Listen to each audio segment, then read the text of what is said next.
से आप सभी का स्वागत करते हुए सभी को हरे कृष्णा, सभी को दंडवत प्रणाम। और वो आज का सेशन शुरू करते हैं। हमने प्रभुपाद के साथ एक राउंड जप किया। अब हम सब भगवान की स्तुति करेंगे मंगलाचरण के द्वारा। हम श्री भगवान को, राधा रानी को, श्रील प्रभुपाद को, सभी वैष्णवों को, हमारे आचार्यों को और हमारे अभी जो शिक्षा और दीक्षा गुरु हैं, हम सबको प्रणाम करेंगे।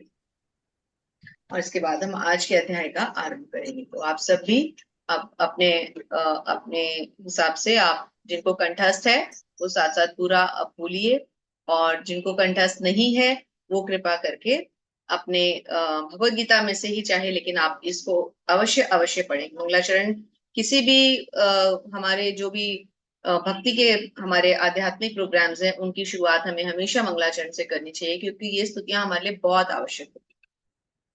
चलिए शुरुआत करते हैं। हरे कृष्ण। ओम अज्ञानतिमिरान्धस्य ज्ञानाञ्जनशलाकया चक्षुरुन्मीलितं येन तस्मै श्रीगुरुवे नमः। श्रीचैतन्यमनोभीष्टं स्थापितं येन भूतले स्वयं रूपः कदा मह्यं ददाति स्वपदान्तिकम्। वन्देऽहं श्रीगुरु श्रीयुतापदकमलं श्रीगुरून् वैष्णवांश्च श्रीरूपं साग्रजातां सहगण रघुनाथान्वितं तं सजीवं साद्वैतं सावधूतं परिजनसहितं कृष्ण चैतन्य देवं श्रीराधा कृष्णपादान् सहगण ललिता श्रीविशाखान्वितांश्च। हे कृष्ण करुणा सिंधु दीनबंधु जगतपते गोपेश गोपिका कांत श्री राधा कांत नमस्तुते। तप्त कांचन गौरांगी श्री राधे वृंदावनेश्वरी वृषभानुसुते देवी प्रणमामि हरिप्रिये। वाञ्छाकल्पतरुभ्यश्च कृपा सिन्धुभ्येव च पतितानां पावनेभ्यो वैष्णवेभ्यो नमो नमः।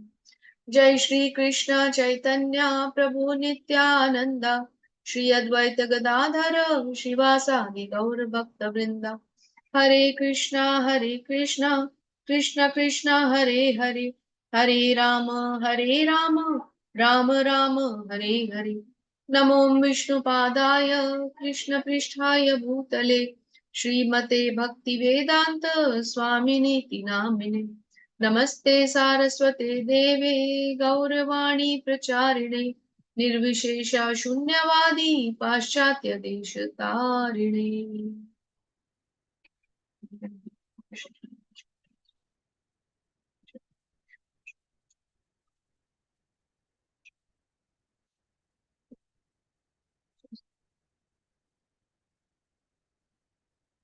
सभी शिक्षा और दीक्षा गुरुओं की जय। जगत गुरु श्रीला प्रभुपाद महाराज की जय। हरे कृष्ण। सभी का स्वागत है, सभी को फिर से एक बार धन्यवाद प्रणाम है। तो अब हम सीधे चलते हैं हमारे आज के 9वें अध्याय की ओर। और इसको शुरू करने से पहले एक बार हम एक क्विक रिकैप करते हैं कि अब तक हमने 8 अध्यायों में क्या पढ़ा। तो अभी तक हम क्या जानते हुए आ रहे हैं उसकी एक भूमिका हम समझते हैं।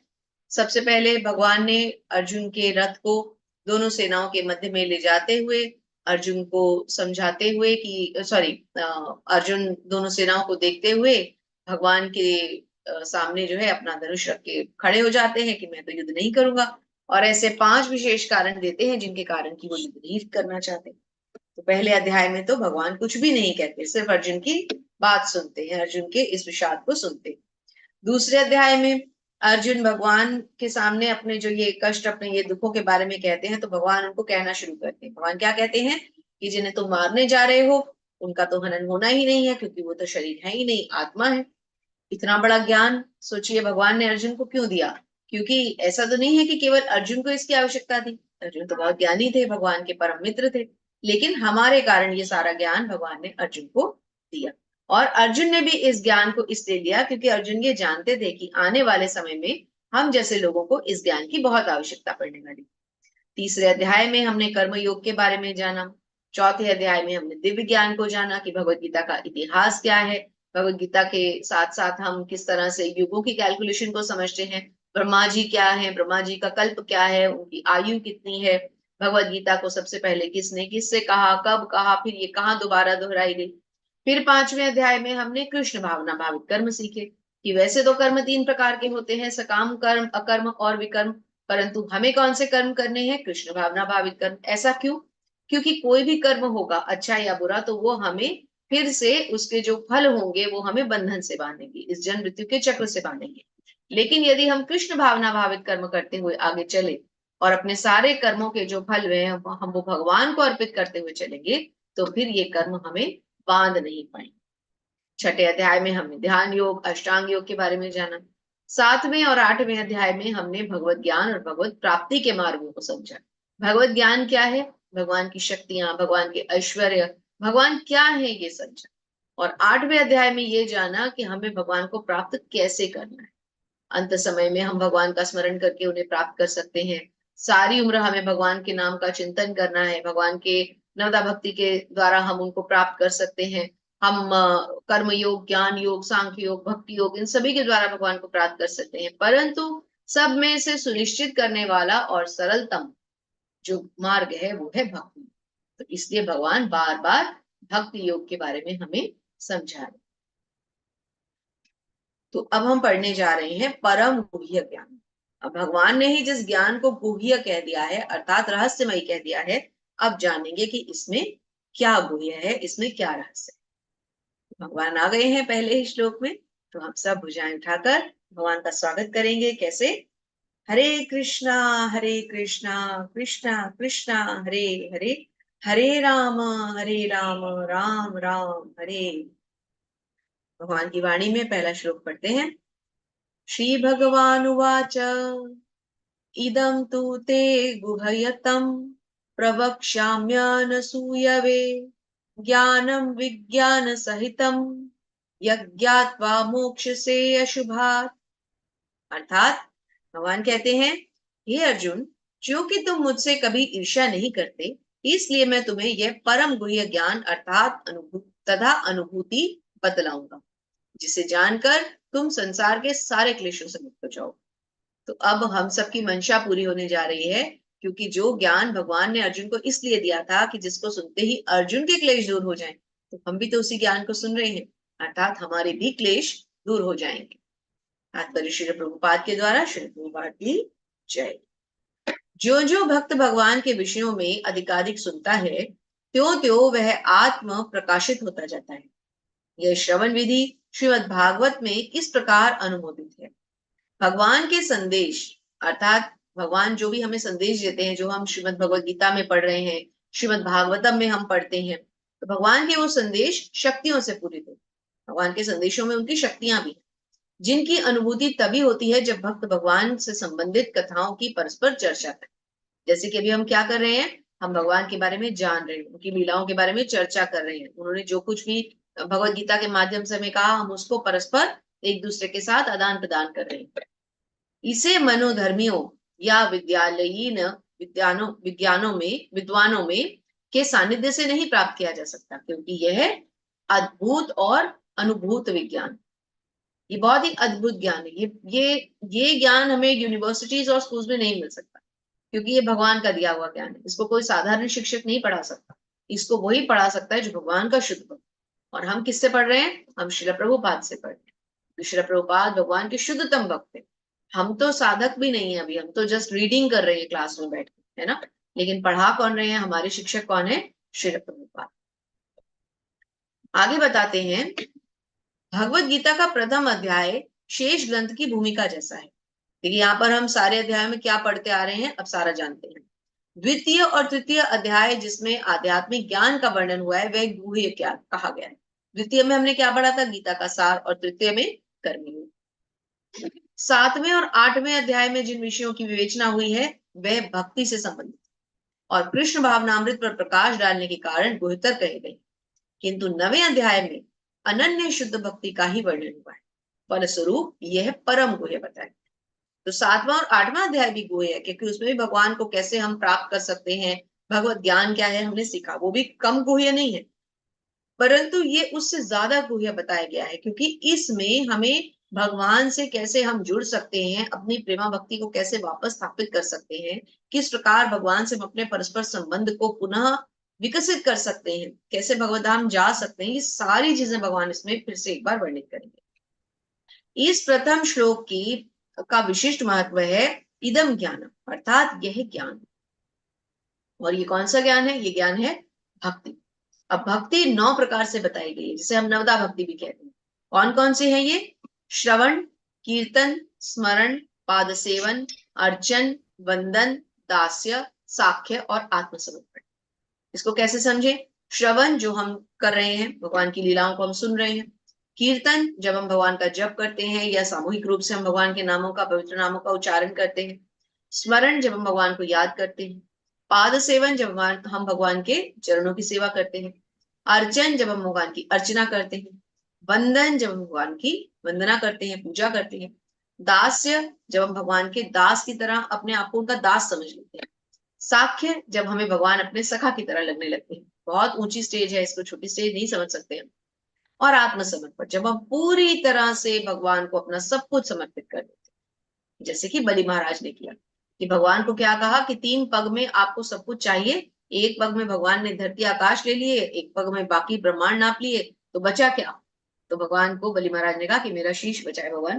भगवान ने उनके शीश में अपना तीसरा अपना पग धर दिया। तो इसे कहते हैं आत्मसमर्पण, है ना।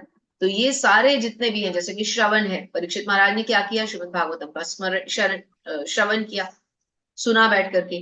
कीर्तन अर्थात किसी को सुनाना, जैसे कि सुखदेव गोस्वामी ने सुनाया परीक्षित महाराज को। स्मरण, जैसे कि प्रहलाद महाराज ने किया, किस तरह से हर दुख में वो हमेशा भगवान का स्मरण करते थे। इसी तरह से पाद सेवन में, जैसे लक्ष्मी माता करती हैं, हमेशा भगवान के चरणों की सेवा करती हैं। अर्चना, जैसे कि अक्रूर महाराज ने की, भगवान की किस तरह से वो उनकी पूजा अर्चना किया करते थे। तो ऐसे हम अलग अलग इनके स्वामी है। जैसे कि दास पे जाएंगे तो दास से श्री हनुमान है, उनसे बड़ा कोई दास भाव किसी में हो ही नहीं सकता, है ना। इस तरह से हम इसको समझते हैं। अब हम थोड़ा सा आगे चलेंगे।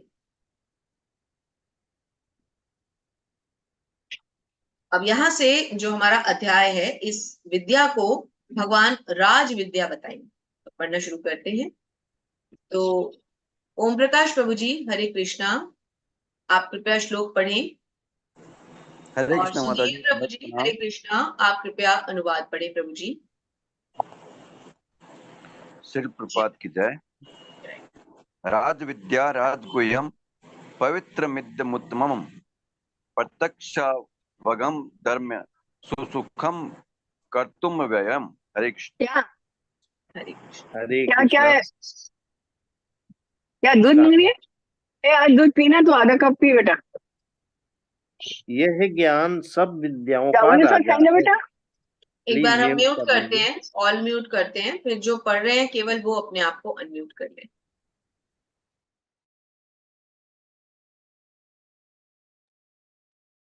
हरे कृष्णा।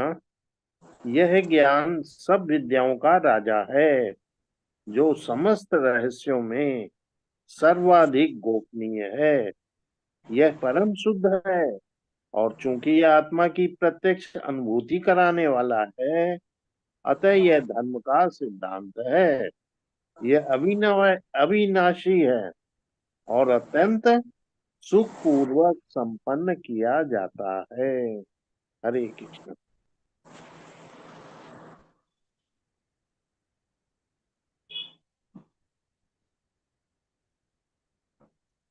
माता जी, आवाज आपकी नहीं आ रही है। सॉरी मैंने म्यूट कर लिया था। हाँ, वही मेरे को भी लगा। तो ये जो हम अब ज्ञान के बारे में जानने जा रहे हैं, ये धर्म का सिद्धांत है। और ये इस ज्ञान को, यहाँ धर्म का मतलब हमारा ये हिंदू मुस्लिम सिख ईसाई रिलीजन से नहीं, धर्म अर्थात जो हमें भगवान से जोड़े, वह धर्म है। तो ये धर्म जो अब हम सीखने जा रहे हैं, ये भगवान से हमें जोड़ने वाला है। और ये गुह्यतम ज्ञान, इसीलिए ये ज्ञान इतना गुह्य है और परम शुद्ध है।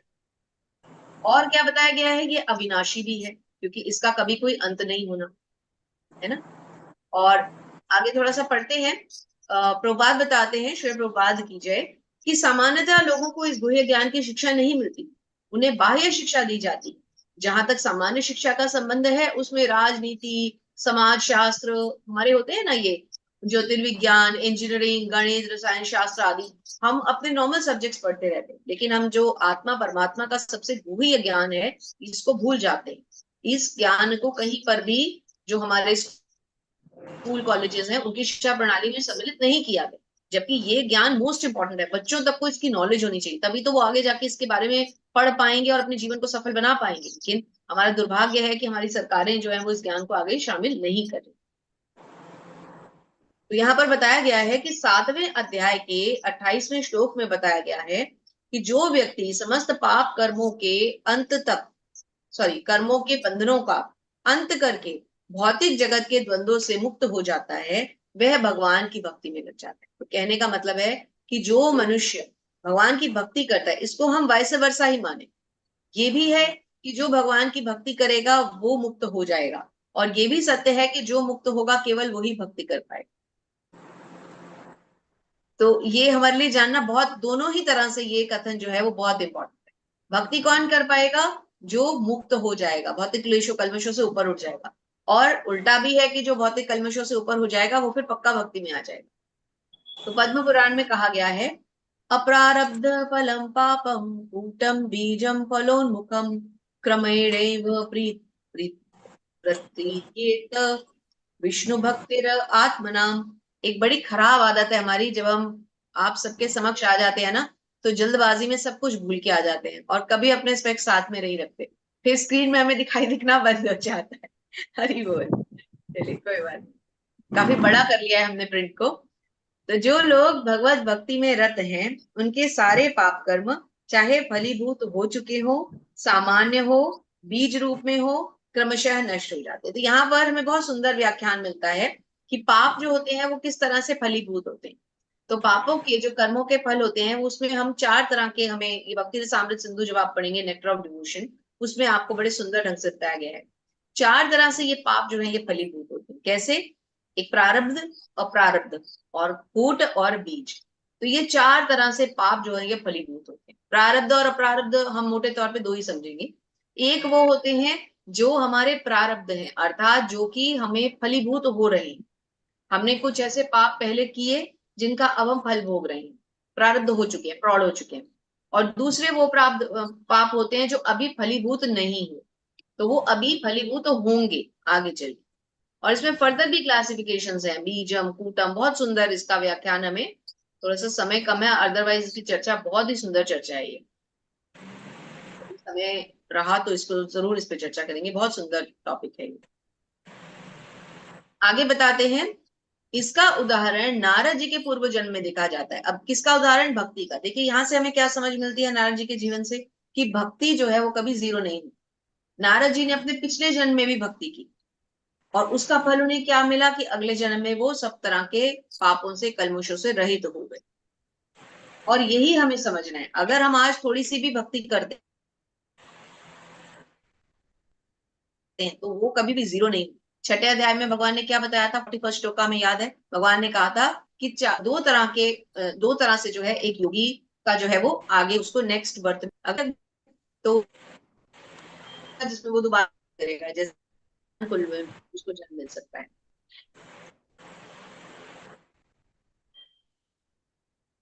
जैसे कि श्रील प्रभुपाद या उनके गुरुदेव श्रील भक्ति सिद्धांत सरस्वती ठाकुर महाराज, जिनको की भक्तों के घर में जन्म मिला और इस जन्म में वो पूरी तरह से भगवान के धाम पहुंच गए। श्रीमद् भागवतम से कुछ कथन लिए गए हैं जिनसे बताया जाता है कि जो नारद जी थे उनकी भी एक छोटी सी कथा यहाँ पे बताई जाती है कि नारद जी क्या करते थे, अपने शिष्य व्यास देव जी से अपने पूर्व जन्म का वर्णन करते हैं।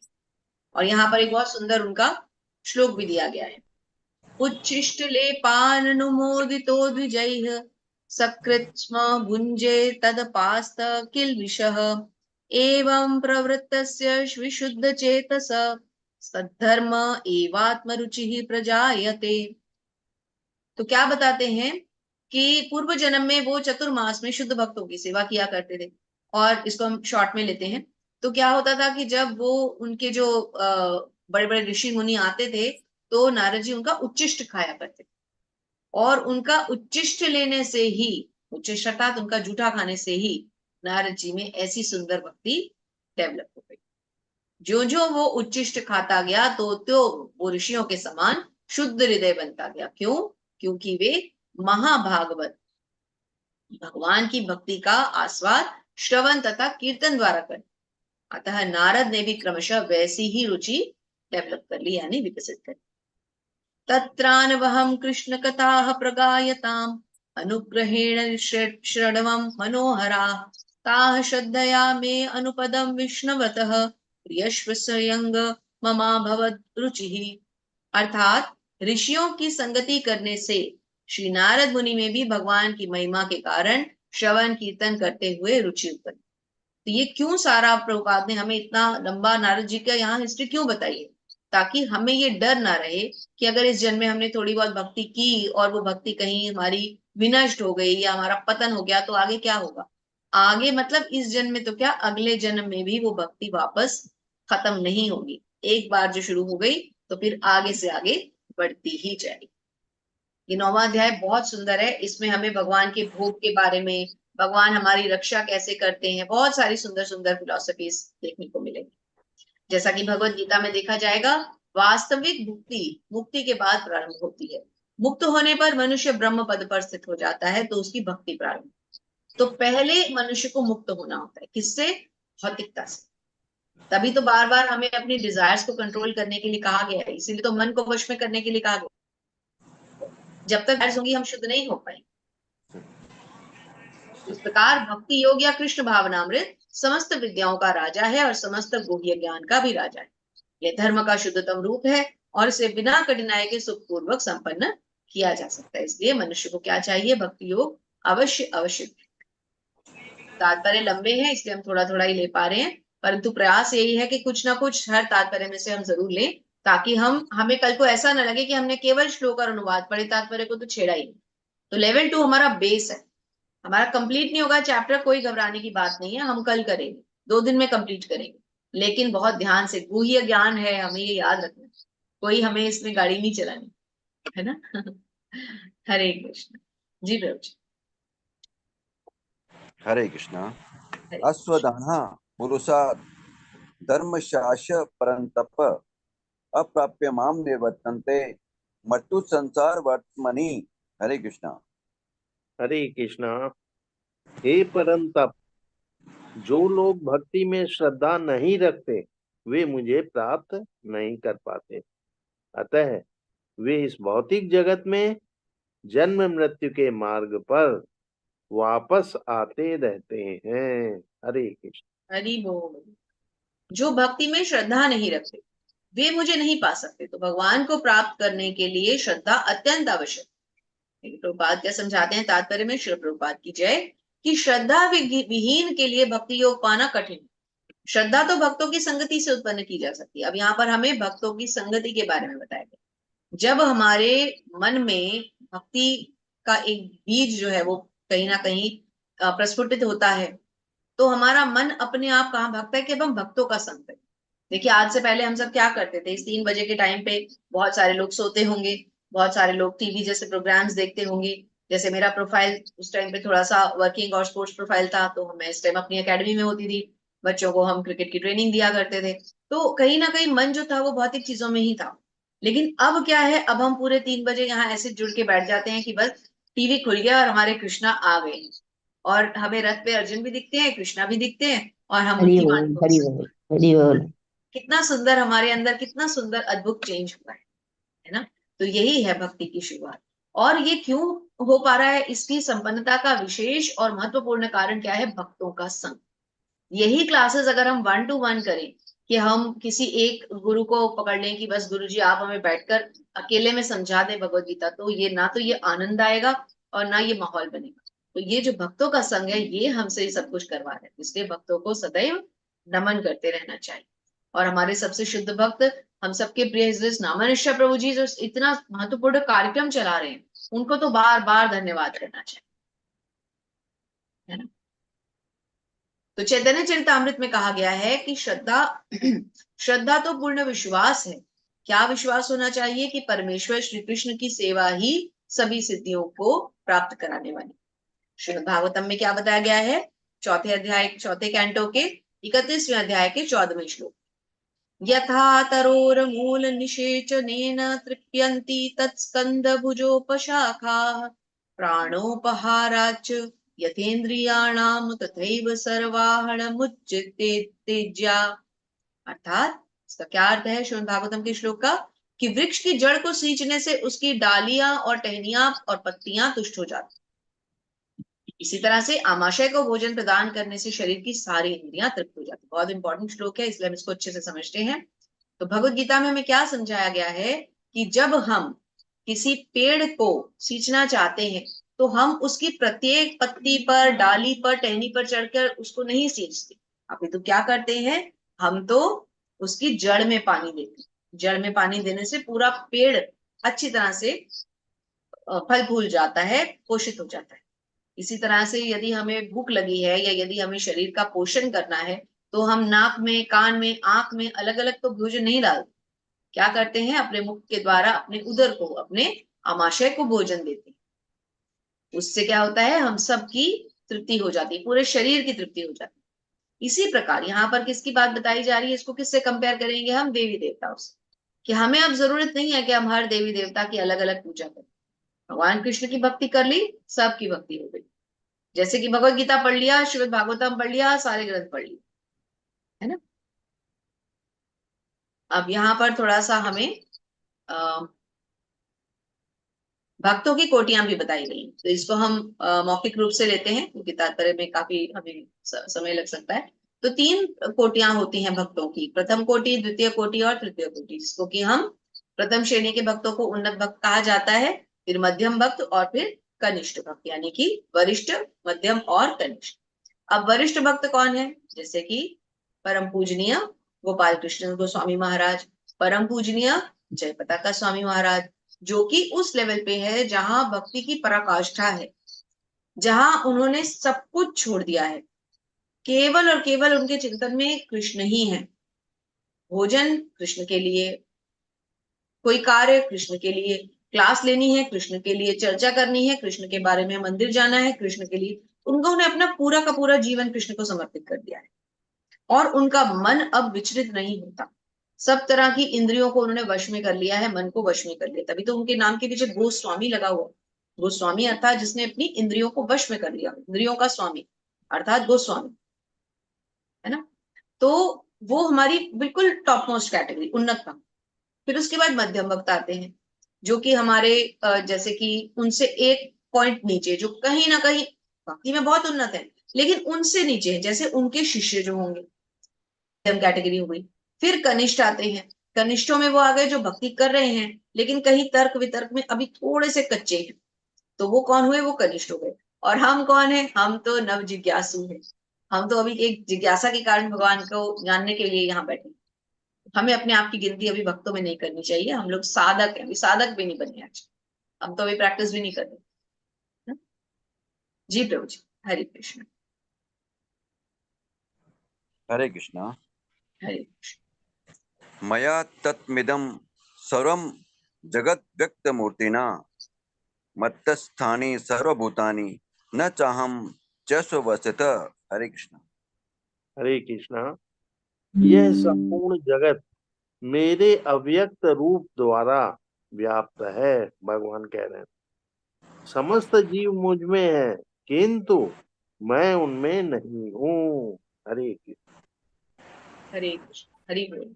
भगवान कह रहे हैं कि संपूर्ण जगत तो मेरे द्वारा व्याप्त है, जीव तो मुझ में है पर मैं उनमें नहीं हूँ। अब हमें यहाँ पर लगेगा कि भगवान तो हम में है, भगवान कह रहे हैं मैं उनमें नहीं हूँ। हम तो अब तक ये पढ़ते आ रहे हैं कि परमात्मा रूप में भगवान हम में है, तो यहाँ मैं उनमें नहीं हूं से हमें क्या समझना है कि वो हमसे स्वतंत्र है, हमारे अधीन नहीं। जैसे कि हम भगवान के अधीन हैं, हमारी अपनी कोई स्वतंत्रता नहीं है, वो हमारे स्वामी हैं, हम उनके दास हैं, परंतु भगवान किसी के अधीन नहीं। तो इसको समझने के लिए हमें भक्ति रसामृत सिंधु से थोड़ा सा प्रभुपाद समझा रहे हैं। श्री प्रभुपाद की जय। अतः श्री कृष्ण नाम आदि न भवेद ग्राहमिंद्रियैः सेवोन्मुखे ही जिह्वादौ स्वयमेव सुरत्यतः। अर्थात भगवान श्री कृष्ण के नाम, यश, लीलाओं आदि को भौतिक इंद्रियों से नहीं समझा जा सकता, तो समुचित निर्देशन से भक्ति में लगा रहता है उसे ही भगवान का साक्षात्कार हो पाता है। तो ऐसा क्यों होता है? क्योंकि हम अपनी इन भौतिक इंद्रियों से, भगवान इतना गहन, इतना गूढ़ और इतना गुह्य विषय है कि हम अपनी इन भौतिक इंद्रियों से, इन भौतिक हाथों से, भौतिक आंखों से चाहे तो नहीं समझ सकते। हमें आध्यात्मिक होना पड़ेगा, हमें भगवान की दिव्यता को समझना पड़ेगा, हमें भगवान में श्रद्धा रखनी पड़ेगी, दृढ़ संकल्प के साथ पहले ये विश्वास करना पड़ेगा कि वो है। अगर मन अभी डोल रहा है तो हम कभी समझ ही नहीं पाएंगे, है ना। इसी संदर्भ में ब्रह्म संहिता में कहा गया है, प्रेमांजन अचुरित भक्ति विलोचनेन संतः सदैव हृदयेषु विलोक यन्ति। अर्थात यदि किसी ने भगवान के प्रति दिव्य प्रेमा रुचि उत्पन्न कर ली है तो वह सदैव अपने भीतर या बाहर भगवान गोविंद को देख सकता है। तो भगवान को हम कब देख सकते हैं? जब हमने अंदर बाहर दोनों तरफ भगवान को हम मानने लग गए, हमारे अंदर भी विश्वास है और हम बाहर भी उन्हीं को देख रहे हैं। जिस प्रकार सूर्य का प्रकाश संपूर्ण ब्रह्मांड में फैला रहता है, उसी प्रकार भगवान की शक्ति संपूर्ण सृष्टि में फैली रहती है और सभी वस्तुएं उस पर टिकी रहती हैं। तो ये भक्ति योग चल रहा है, इसलिए इसके हर शब्द में हमें भक्ति ही भक्ति मिलेगी। भगवान क्या बताते हैं? फिर किसी को इस निष्कर्ष पर नहीं पहुंचना चाहिए कि सर्वत्र फैले रहने के कारण भगवान अपनी व्यक्तिगत सत्ता खो देते, है ना। तो भगवान सर्वत्र हैं। भगवान कहते हैं मैं सब मुझ में है, परंतु मैं सबसे पृथक हूं। जैसे अब यहाँ इसको हम बहुत ही सुंदर उदाहरण से समझते हैं। तो ओम प्रकाश प्रभु जी, ये उदाहरणार्थ राजा किसी सरकार से थोड़ा सा पढ़िए। हरे कृष्ण।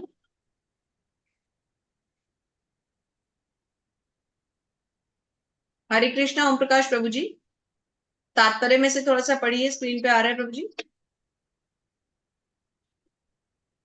भगवान कहते हैं यहाँ से ना, ये उदाहरणार्थ राजा किसी सरकार का अध्यक्ष होता है। चलिए मैं पढ़ देती हूँ। और सरकार उसकी शक्ति का प्राकट्य होती है। विभिन्न सरकारी विभाग राजा की शक्ति के अतिरिक्त और कुछ नहीं है। अब कैसे कैसे समझे हम इसको? कि जो राजा होता है वो सारे कार्य किसी ना किसी से करवाता है, परंतु हर जगह राजा को खुद तो जाके कार्य नहीं करने पड़ते। प्रत्येक विभाग में उसका उपस्थित होना आवश्यक नहीं होता। हालांकि जैसे हमारे पीएम है, अब उन्होंने अलग अलग डिपार्टमेंट्स बना दिए, तभी तो वो देश को चला पा रहे हैं। ये जरूरी नहीं है कि हर काम करने के लिए पीएम खुद जाएंगे। इसी प्रकार भगवान के भी अलग अलग शक्तियों के द्वारा अलग अलग कार्य संपन्न हो रहे हैं। ऐसा आवश्यक नहीं है कि भगवान हर जगह स्वयं खुद जाकर के कार्य संपन्न करें। इसको हम इस तरह से समझ सकते हैं। जी प्रभु जी, 5 श्लोक पढ़ते हैं। मेरे ख्याल से ओम प्रकाश प्रभु जी आप हैं या लीव तो नहीं हो गए? अनम्यूट करें प्रभु जी, ओम प्रकाश प्रभु जी। आवाज उनकी तरफ जा नहीं रही है क्या? अनम्यूट नहीं कर पा रहे, शायद कुछ रीजन पर। चलिए कोई बात नहीं। हरि बोल। जगदीश पाठक प्रभु जी, आप पढ़ना चाहेंगे? आज आप हरे मदिरों कृष्णा के बाद माता जी, पढ़ दूंगा, दिक्कत नहीं है। अभी पढ़ता हूँ, जैसे पढ़ सकता हूँ कोशिश करूंगा। हाँ हाँ, हरे कृष्णा, दंडवत प्रणाम। हरे कृष्ण। नित्यमत्तानि भूतानि पश्य मे योगेश्वरम भूतभुन्नम च भूतस्थो मामात्मा भूत पावन। हरे कृष्णा। भावार्थ भी पढ़ना है या प्रभु जी पढ़ देंगे? हाँ जी प्रभु जी, पढ़ रहे हैं। हाँ, इसका आशय ये है, तथापि मेरे द्वारा उत्पन्न सारी वस्तुएं मुझ में स्थित नहीं रहती। जरा मेरे योग ऐश्वर्य को तो देखो। यद्यपि मैं समस्त जीवों का पालक यानी भरता हूँ और सर्वत्र जगह व्याप्त हूँ, लेकिन मैं इस विराट अभिव्यक्ति का अंश नहीं हूँ, क्योंकि मैं सृष्टि का कारण स्वरूप हूँ। हरे हरे कृष्ण। भगवान क्या कहते हैं? मेरे द्वारा उत्पन्न सारी वस्तुएं मुझ में स्थित नहीं रहती। मेरे योगेश्वर्य को देखो। यद्यपि मैं समस्त जीवों का पालक हूँ, सर्वत्र व्याप्त हूँ, लेकिन इस विराट अभिव्यक्ति का अंश नहीं हूँ। जो स्वयं कारण है वो अंश कैसे हो सकते हैं? ये तो हम समझ ही सकते हैं।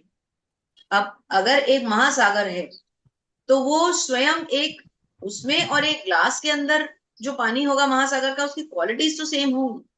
परंतु एक ग्लास में एक थोड़ा सा महासागर में से एक लोटा भर लेने से वो महासागर पूरा का पूरा तो उस लोटे में नहीं आ गया ना। भगवान इस सृष्टि में सर्वत्र व्याप्त अवश्य है, परंतु इसका ये मतलब नहीं है कि वो हर चीज को खुद जा करके करें। वो भी अंश हो गए, अंश तो नहीं हो सकते ना, वो तो पूर्ण है, संपूर्ण है, हम उनके अंश हैं। यहाँ पर हम थोड़ा सा तात्पर्य समझते हैं। श्री प्रभुपाद के द्वारा तात्पर्य, श्री प्रभुपाद की जय। भगवान का कथन है कि सब कुछ उन पर आश्रित है। इसका अर्थ यह नहीं लगाना चाहिए कि भगवान इस भौतिक जगत का पालन और निर्वाह करने के लिए प्रत्यक्ष रूप से उत्तरदायी है, ऐसा नहीं सोचना चाहिए। प्रत्यक्ष रूप से उत्तरदायी नहीं है, ये उनका काम नहीं है। We can not make him responsible कि भाई आपकी ये काम था, आपने करके नहीं दिया। भगवान के कारण, उनकी शक्तियों के कारण ये पूरी सृष्टि चल रही है, लेकिन इसका ये मतलब नहीं निकाल सकते हम कि भगवान हमें मतलब करवाना है, हम उनसे काम करवा सकते हैं कि ये तो आपका काम है, आपको करना होगा। ये उनके डिस्पोजल पर है, उनकी इच्छा पर है। वो चाहें तो अभी अपना श्वास वापस लेंगे, सारे ब्रह्मांड अंदर। भगवान अपनी शक्ति का प्रदर्शन करते हुए अचिंत आश्चर्यजनक लीलाएं कर रहे हैं। जो कुछ भी हम यहाँ घटनाएं देखते हैं वो सब भगवान की लीलाएं होती हैं। कैसी बड़ी बड़ी लीलाएं भी होती हैं, और हमारे भक्तों के को तो बहुत सारे साक्षात्कार होते हैं, छोटी बड़ी बहुत सारी लीलाएं देखने को मिलती हैं। तो भगवान यहाँ क्या बता रहे हैं कि सब कुछ मुझ पर आश्रित है, लेकिन मुझे कोई आवश्यकता नहीं है कि मैं हर चीज का हिस्सा बनूं, है ना। थैंक यू सुधीर प्रभु ji, thank you so much. Hare Krishna. Hare Krishna. जी तो जगदीश प्रभु जी आप कंटिन्यू कीजिएगा श्लोक पढ़ना, और गिरिजा माता जी हरे कृष्णा आप अनुवाद पढ़िए। हरे कृष्णा माता जी, पढ़ूं? जी प्रभु जी। यथा आकाश स्थित नित्य भाये सर्वत्र उगो महान, तथा सर्वाणि भूतानि मतस्थानि उपधारय। हरे कृष्णा। हरे कृष्ण। हरे कृष्ण। श्रील प्रभुपाद की जय। प्रभुपाद द्वारा जिस प्रकार सर्वत्र प्रवहमान प्रबल वायु प्रबल वायु सदैव आकाश में स्थित रहती है, उसी प्रकार समस्त उत्पन्न प्राणियों को मुझ में स्थिर जानो। हरे कृष्ण। हरे कृष्ण। तो जिस प्रकार वायु आकाश में रहती है, उसी प्रकार समस्त प्राणियों को मुझ में स्थित जानो। इसको तात्पर्य से समझते हैं। माता जी थोड़ा सा तात्पर्य पढ़ते हैं, थोड़ा सा शुरू श्रील कीजिए। प्रभुपाद की जय। प्रभुपाद द्वारा तात्पर्य। जय। सामान्य जन के लिए ये समझ पाना कठिन है कि इतनी विशाल सृष्टि भगवान पर किस प्रकार आश्रित है, किंतु भगवान उदाहरण प्रस्तुत करते हैं जिससे हम समझने में सहायता मिले। आकाश हमारी कल्पनाओं के लिए सबसे महान अभिव्यक्त है, और उस आकाश में वायु विराट जगत की सबसे महान अभिव्यक्ति है। वायु की गति से प्रत्येक वस्तु की गति प्रभावित होती है, परंतु वायु महान होते हुए भी आकाश में अंतर्गत ही स्थिर रहती है, वह आकाश से परे नहीं होती। इसी प्रकार समस्त विचित्र विराट अभिव्यक्तियों का अस्तित्व भगवान की परम इच्छा के फलस्वरूप है, और वे सब इस परम इच्छा के अधीन है। जैसे कि हम लोग प्रायः कहते हैं, उन्हीं की इच्छा के बिना एक पत्ता भी नहीं हिलता। इस प्रकार प्रत्येक वस्तु उनकी इच्छा के अधीन गतिशील है। उनकी ही इच्छा से सारी वस्तुएं उत्पन्न होती है, उनका पालन होता है और उनका संहार होता है। इतने पर भी वे प्रत्येक वस्तु से उसी तरह पृथक रहते हैं जिस प्रकार वायु के कार्यों से आकाश रहता है। हरे कृष्ण। हरे कृष्ण। थैंक यू माता जी। तो जैसे कि हम आकाश और वायु के एग्जाम्पल से समझते हैं, आकाश में वायु विद्यमान है सर्वत्र है, परंतु इसका यह अर्थ नहीं हुआ कि आकाश और वायु एक हो गए, पृथक है, अलग है। तो भगवान प्रकृति के हर चीज में शामिल है, लेकिन वो प्रकृति नहीं है, या प्रकृति भी वो नहीं है। मतलब प्रकृति भगवान नहीं है और भगवान प्रकृति नहीं है, पृथक है, दोनों सेपरेट है, अलग है। भगवान भगवान है, वो कारण है हर चीज का, लेकिन उनको उनके ऊपर सब आश्रित है, वो किसी पर आश्रित नहीं। अब इसी संदर्भ में ब्रह्म संहिता में कहा गया है, यच्चक्षुरेश सविता सकल ग्रहाणाम राजा समस्त सुरमूर्तिर्शेष तेजाः यस्याज्ञया भ्रमति संवृत काल चक्रो गोविंदमादि पुरुषम तमहम भजामि। ब्रह्मा जी ने बहुत सुंदर सुंदर भगवान की स्तुतियां लिखी हैं। ब्रह्मा जी क्या कहते हैं कि यह सूर्य की गति का वर्णन है। कहा गया है कि सूर्य भी भगवान का एक नेत्र है। और इसमें ताप और प्रकाश फैलाने की अपार शक्ति होती है, तो भी यह भगवान गोविंद की परम इच्छा के अनुसार अपनी कक्षा में घूमता है। ब्रह्मा जी कहते हैं, मैं ऐसे भगवान गोविंद को ध्याता हूँ, ऐसे भगवान गोविंद को नमन करता हूँ जो सूर्य के भी प्रकाश को, देखिए सूर्य से ऊपर हम किसी को नहीं मान सकते, जो प्रकाश के स्तोत्र हैं, और वो सूर्य भी क्या है, भगवान के एक नेत्र है। तो सोचिए भगवान की शक्ति का कोई आर पार और छोर है ही नहीं दूर दूर तक। हरे कृष्ण। जी प्रभु जी। सर्वभूतानि कौन्तेय प्रकृति यान्ति मामिकाम् कल्पक्षये पुनस्तानि कल्पतो वृष उपाहयम्। हरे कृष्णा। हरे कृष्ण। हरे कृष्णा। श्रील प्रभुपाद की जय। हे कुंती पुत्र, कल्प का अंत होने पर सारे प्राणी मेरी प्रकृति में प्रवेश करते और अन्य कल्प के आरंभ होने पर मैं उन्हें अपनी शक्ति से पुनः उत्पन्न करता हूँ। हरे कृष्ण। भगवान क्या बता रहे हैं कि जब इस कल्प का अंत होगा तो सब मेरे अंदर आ जाएंगे, और फिर जब कल्प का आरंभ होगा तो मैं फिर उन्हें उत्पन्न कर दूंगा। तो अब यहाँ पर हम समझते हैं कि ये कल्प क्या है। तात्पर्य में प्रभुपाद समझाते हैं, श्री प्रभुपाद की जय, कि इस विराट भौतिक अभिव्यक्ति का सृजन, पालन, संहार पूरी तरह से भगवान की परम इच्छा पर निर्भर होता है। यहाँ तक तो हम समझ गए। अब कल्पक्ष ये का अर्थ है ब्रह्मा जी की मृत्यु होने पर ब्रह्मा 100 वर्ष जीवित रहते हैं। कल्प का क्या अर्थ है, ब्रह्मा की आयु। ब्रह्मा जी की कितनी आयु है, 100 वर्ष। उनका एक दिन हमारे ये करोड़ में आएगा, 43 करोड़ से भी ज्यादा है शायद, और 4 अरब 30 करोड़ है शायद ये। 1 सेकेंड, हाँ 4 अरब 30 करोड़, 4 अरब 30 करोड़ वर्षों के बराबर क्या है उनका एक दिन। अब इसको समझते हैं, ये कैलकुलेशन बहुत ही लंबी चौड़ी है। 4 अरब 30 करोड़ है उनका एक दिन। हमने इसको कैसे कैलकुलेट करना सीखा था, 18 दिन में हमने पढ़ा था, अभी भी पढ़ा था 4th अध्याय में। तो 4 अरब 30 करोड़ उनका है एक दिन, और ऐसे उनके एक साल में कितने दिन है, 360 दिन। तो इस नंबर को 360 से मल्टीप्लाई करेंगे, और फिर उन्हें कितना जीना है, 100 साल। तो हम सीधा ही 36,000 से मल्टीप्लाई कर सकते।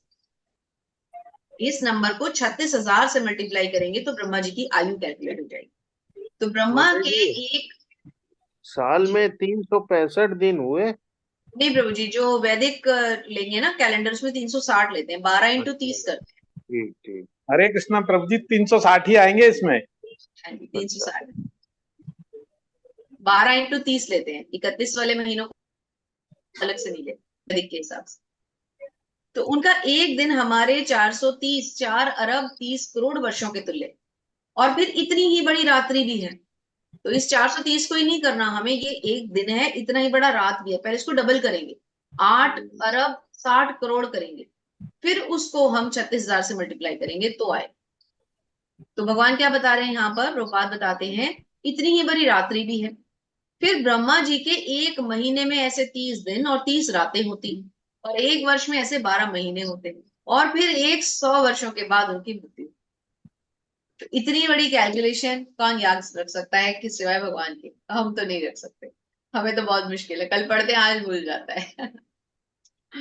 हरे कृष्ण प्रभु जी। हरे कृष्ण।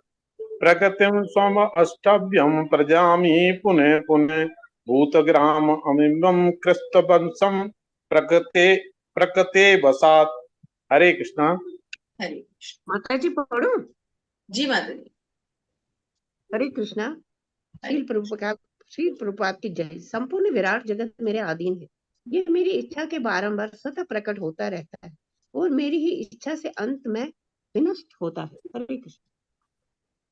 ये जो जगत है, भगवान कहते हैं संपूर्ण विराट जगत, सारे ब्रह्मांड, केवल हम इस ब्रह्मांड की बात नहीं कर रहे जिसमें हम बैठे हुए, जितने भी ब्रह्मांड है ये सिर्फ भगवान की इच्छा से प्रकट होते हैं, और उनकी इच्छा से ही उनमें विनष्ट हो जाते हैं। प्रभुपाद समझाते हैं, श्री प्रभुपाद की जय, कि यह भौतिक जगत भगवान की अपरा शक्ति की अभिव्यक्ति। अपरा शक्ति कौन सी होती है? भौतिक शक्ति। तो भौतिक जगत किसकी अभिव्यक्ति होगा? अपरा शक्ति की। इसकी व्याख्या कई बार की जा चुकी है। सृष्टि के समय यह शक्ति महत्त्व के रूप में प्रकट होती है। महत्त्व क्या है? जो संपूर्ण भौतिक शक्ति जिसके द्वारा ये सृष्टि का सृजन होता है, जिसमें भगवान अपने प्रथम पुरुषावतार महाविष्णु के रूप में आते हैं। वे कारणाडवर में शयन करते हैं और अपने श्वास से असंख्य ब्रह्मांड निकालते हैं। जो हमने 3 प्रकार से भगवान के पुरुषावतार समझे थे, महाविष्णु, गर्भोदक्षाय विष्णु, क्षीरोदक्षाय विष्णु। तो महाविष्णु को कारणोदक्षाय विष्णु भी कहते हैं। तो ये वो विष्णु है जिनके रोम छिद्रों से ब्रह्मांड प्रकट होते हैं। फिर हर ब्रह्मांड के अंदर एक विष्णु फॉर्म जाती है जो है गर्भोदक्षाय विष्णु। और फिर हर ब्रह्मांड के, हर जीव के, हर हृदय में फिर भगवान परमात्मा रूप से जाते हैं।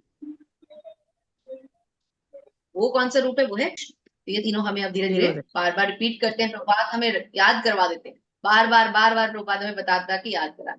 प्रभात समझाते हैं कि जहां तक जीवात्माओं का संबंध है, वे भौतिक प्रकृति में गर्भस्थ किए जाते हैं। जो जीवात्माएं होती हैं अलग अलग योनियों से होती हुई, ये बहुत ही सुंदर है। इसको पढ़ते हैं, थोड़ा समझिए, ये पैराग्राफ पढ़ते हैं, बहुत सुंदर है। इसमें हमें पता चलेगा कि योनियां क्या हैं, जीव क्या है, कौन कौन हमें इस प्रकृति के गर्भस्थ कौन करता है, ये सारा भगवान की शक्तियों पे। इसको पढ़। हरे कृष्ण। शील प्रभुपाद की जय। प्रभुपाद द्वारा जहां तक जीव आत्माओं का संबंध है, वे इस बौद्धिक प्रकृति के गर्भस्थ किए जाते हैं, गर्भस्थ किए जाते हैं और वे अपने अपने पूर्व कर्म के अनुसार विभिन्न योनियां ग्रहण करते हैं। इस प्रकार इस बौद्धिक जगत के कायाकल्प प्रारंभ होते हैं। विभिन्न जीव योनियों के कायाकल्प सृष्टि के समय से ही प्रारंभ हो जाते हैं। ऐसा नहीं कि वे योनियां कलमंच विकसित होती हैं। सारी की सारी योनियां ब्रह्मांड की सृष्टि के साथ ही उत्पन्न होती है। मनुष्य, पशु, पक्षी ये सारे एक साथ उत्पन्न होते हैं, क्योंकि पूर्व प्रलय के समय जीव की जो जो इच्छाएं थी वे पुनः प्रकट होती है। इसका स्पष्ट संकेत अवशम शब्द से मिलता है कि जीवों को इस प्रक्रिया से कोई सरोकार नहीं रहता। पूर्ण सृष्टि में वे जिस जिस अवस्था में थे, वे उस अवस्था में पुनः प्रकट हो जाते हैं और ये सब भगवान की इच्छा से ही संपन्न होता है। यही भगवान की अचिंत्य शक्ति है। विभिन्न योनियों को उत्पन्न करने के बाद भगवान का उनसे कोई नाता नहीं रह जाता। ये सृष्टि विभिन्न जीवों की रुचियों को पूर्ण करने के उद्देश्य से की जाती है, अतः भगवान इसमें किसी तरह से बद्ध नहीं होते। हरे कृष्ण।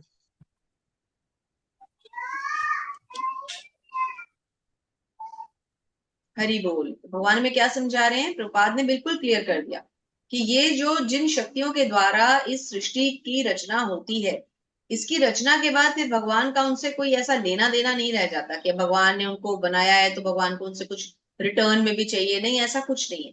भगवान की जब इच्छा होती है वो इस सृष्टि का निर्माण कर देते हैं। जब उनको लगता है कि बस ये काम खत्म हो गया, अपना श्वास वापस अंदर लेंगे और सारी सृष्टि अंदर खत्म, विनाश, प्रलय। तो भगवान के लिए ये क्या है और हमारे लिए ये क्या है, इसको समझना हम भौतिक इंद्रियों से नहीं समझ पाते। यहाँ से हमने इस अध्याय की शुरुआत। जी प्रभु जी, हरे कृष्ण। हरे कृष्ण। न च मामं तानि कर्माणि निबन्धन्ति धनंजय उदासीन वदासीनं सक्तं तेषु कर्मसु। हरे कृष्ण।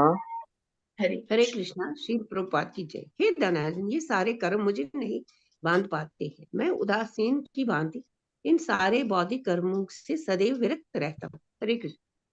हरे कृष्ण। भगवान क्या कहते हैं? ये सब होने के बावजूद भी मैं इन कर्मों से विरक्त रहता हूँ। ये सब कुछ मुझे बांध नहीं पाता, है ना? क्यों, क्या नहीं बांध पाता? कोई भी कर्म फल, इस सृष्टि से जुड़ी हुई चीजें भगवान को कुछ नहीं बांध सकता, क्योंकि भगवान नियंता है, वो स्वयं नियामक है।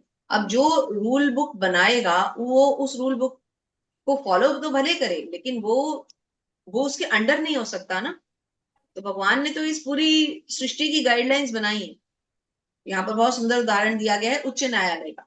तो बात समझाते हैं, श्री प्रभुपाद की जय, कि देखिए यहाँ से लेते हैं, यद्यपि, हाँ यहाँ से लेते हैं, यद्यपि छोटे से छोटे भौतिक कार्य पर उनका नियंत्रण रहता है, किंतु वे उदासीन से स्थित रहते हैं। यहाँ पर उच्च न्यायालय के न्यायाधीश का उदाहरण दिया जा सकता है, जो अपने आसन पर बैठा रहता है। उसके आदेश से अनेक तरह की बातें घटती रहती हैं।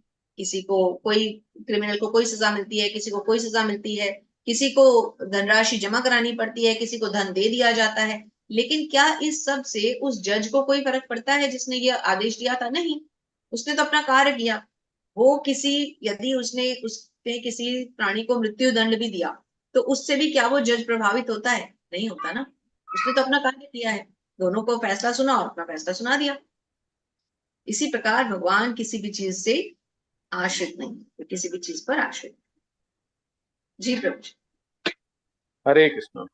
हरे मया कृष्ण। अध्यक्षेण प्रगति सूयते चराचरम हेतु नानेन कौन्तेय जगत परिवर्तते। हरे कृष्ण। हरे कृष्णा। श्री प्रभुपाद की जय। प्रभुपाद द्वारा। हे कुंती पुत्र, ये बौद्धिक प्रकृति मेरी शक्तियों में से एक है और मेरी अध्यक्षता में कार्य करती है, जिससे सारे चर और अचर प्राणी उत्पन्न होते हैं। इसके शासन में वो जगत बारंबार सजित सर्जित और विनष्ट होता रहता है।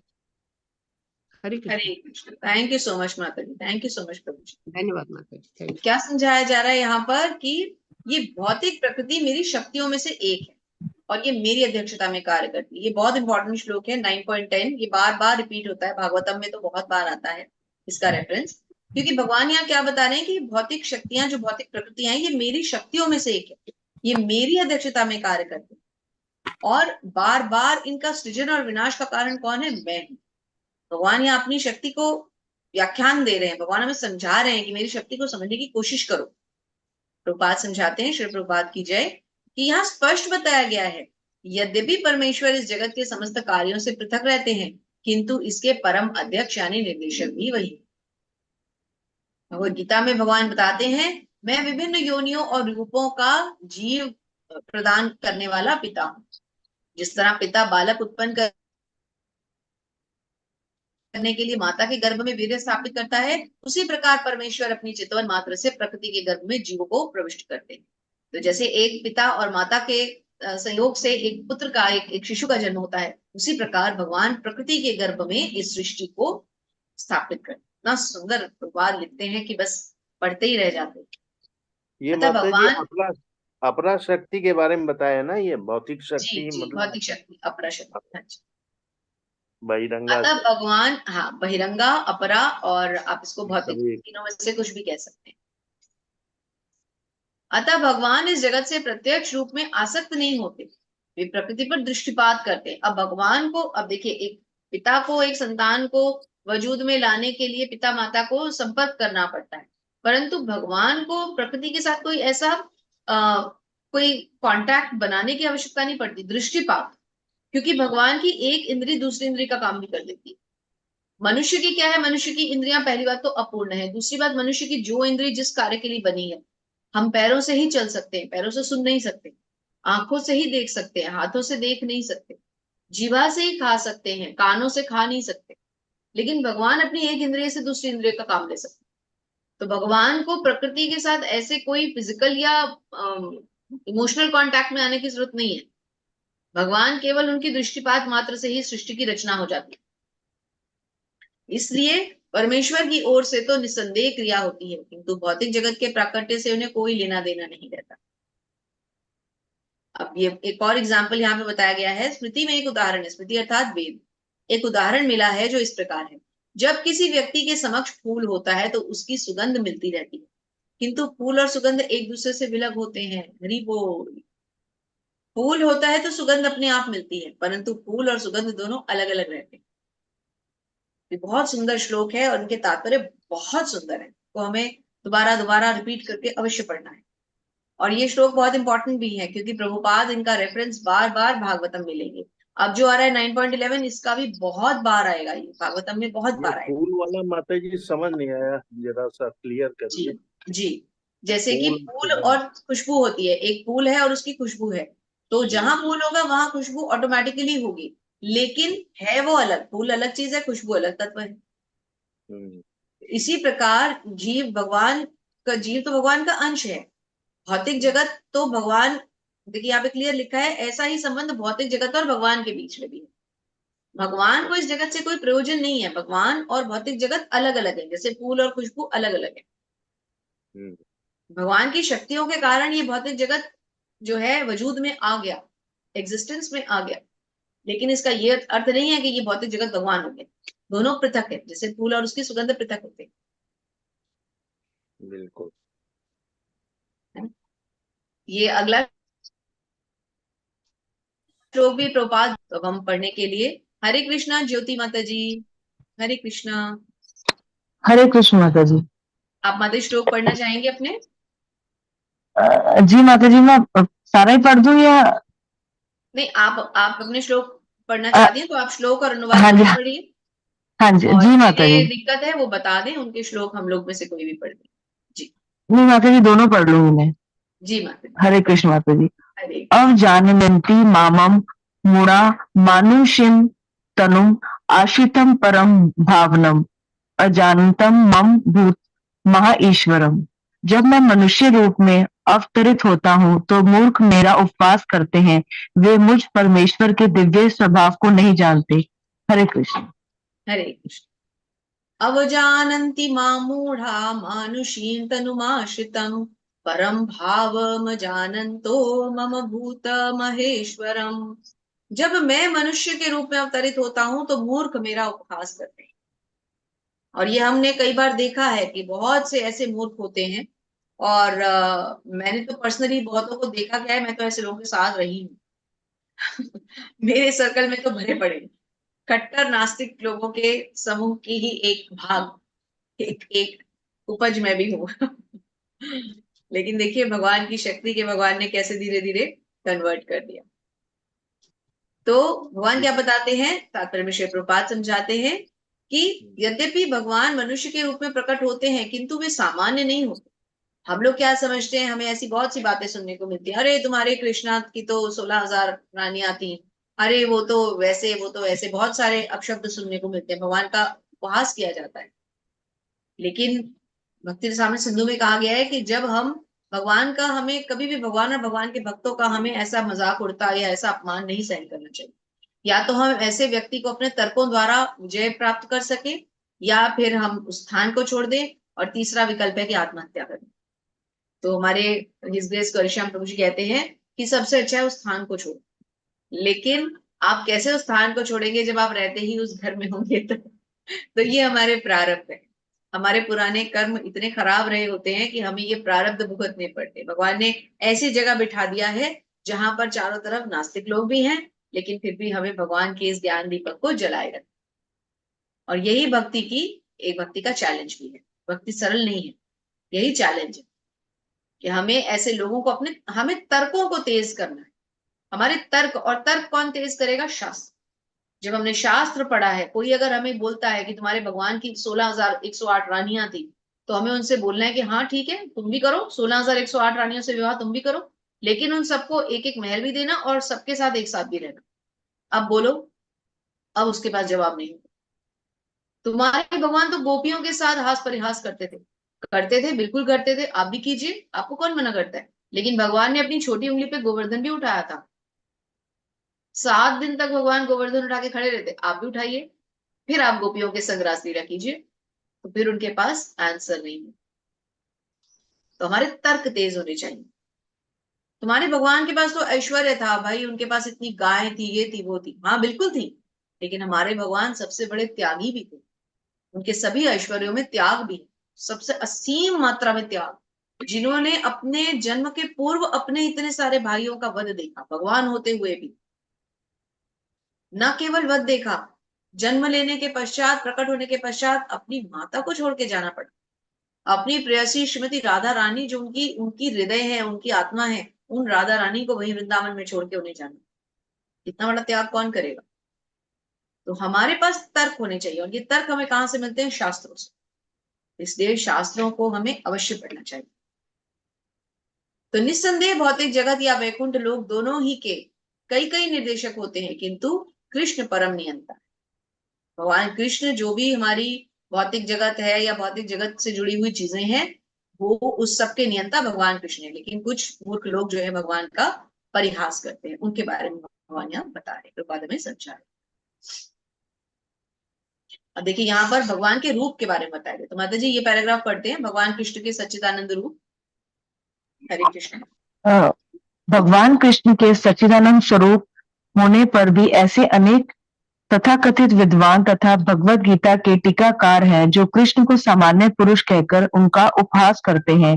भले ही अपने पूर्व पुण्यों के कारण विद्वान असाधारण व्यक्ति के रूप में पैदा हुआ हो, किंतु श्री कृष्ण के बारे में ऐसी धारणा उसकी अल्पज्ञता के कारण होती है, इसलिए वह मूर्ख कहलाता है। क्योंकि मूर्ख पुरुष ही कृष्ण को सामान्य पुरुष मानते हैं। ऐसे मूर्ख कृष्ण को सामान्य व्यक्ति इसलिए मानते हैं क्योंकि वे कृष्ण में गुह कर्मों तथा उनकी विभिन्न शक्तियों से अपरिचित होते हैं।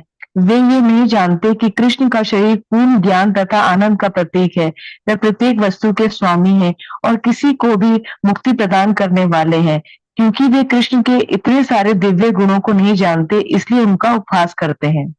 वे क्यों मूढ़ ये करते भी हैं नहीं इतिहास, क्यों करते हैं उपहास, क्यों भगवान का मजाक उड़ाते हैं ऐसे लोग? क्योंकि वो भगवान की शक्तियों को नहीं समझते, जानते ही नहीं। वो जानते ही नहीं है, इसलिए वो उनका मजाक उड़ाते हैं। क्योंकि मूर्ख पुरुष ही कृष्ण को सामान्य पुरुष मानेगा। जो मूर्ख होगा वो श्री कृष्ण को सामान्य मानेगा। वो क्या कहेगा, ये तो एक सामान्य बड़ा सुंदर बालक था कि इतनी सारी गोपियां उसके पीछे भागती थी। वो ऐसा ही सोचेगा। उसको ये पता ही नहीं है कि वो प्रेम दिव्य था। इसीलिए श्रीमद् भागवतम में 10वें स्कंद को पढ़ने का निषेध है।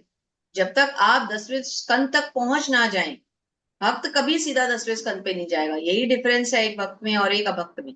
अभक्त सीधा जाके जंप मार के 10वें स्कंद पे पहुंचेगा, अरे रास लीला के बाद में पढ़ूंगा। लेकिन भक्त कभी नहीं जाएगा। क्यों? क्योंकि गुरु परंपरा से क्या समझाया हमने कि श्रीमद् भागवतम को हमें ऐसे नहीं पढ़ना। जब तक हम 9 स्कंद पढ़ना ले, में 10वें स्कंद को हाथ भी नहीं लगाना। क्यों? क्योंकि ये गलत है। हमारी परिपक्वता वहां तक नहीं पहुंची, हम उस स्टैंडर्ड को समझ नहीं सकते। गोपियों का और भगवान का जो प्रेम है वो इतना गुहितम रहस्य है कि हम उन लीलाओं में प्रवेश करने लायक ही नहीं होंगे जब तक हम 9 स्कंद पढ़ नहीं लेते। जब हम 9 स्कंद पढ़ लेते हैं, हमें हर चीज का ज्ञान होना शुरू हो जाता है। ये सृष्टि कैसे बनी, भगवान के भक्त कौन थे, नारद जी कौन थे, व्यासदेव जी कौन थे, भगवान का अपने भक्तों से क्या संबंध है, सृष्टि की रचना किसने की, ब्रह्मा जी कौन है, ब्रह्मा जी और शिव जी और भगवान तीनों में डिफरेंस क्या है, भगवान की शक्तियां क्या है, आराधनी शक्ति क्या है, श्रीमती राधा रानी कौन है।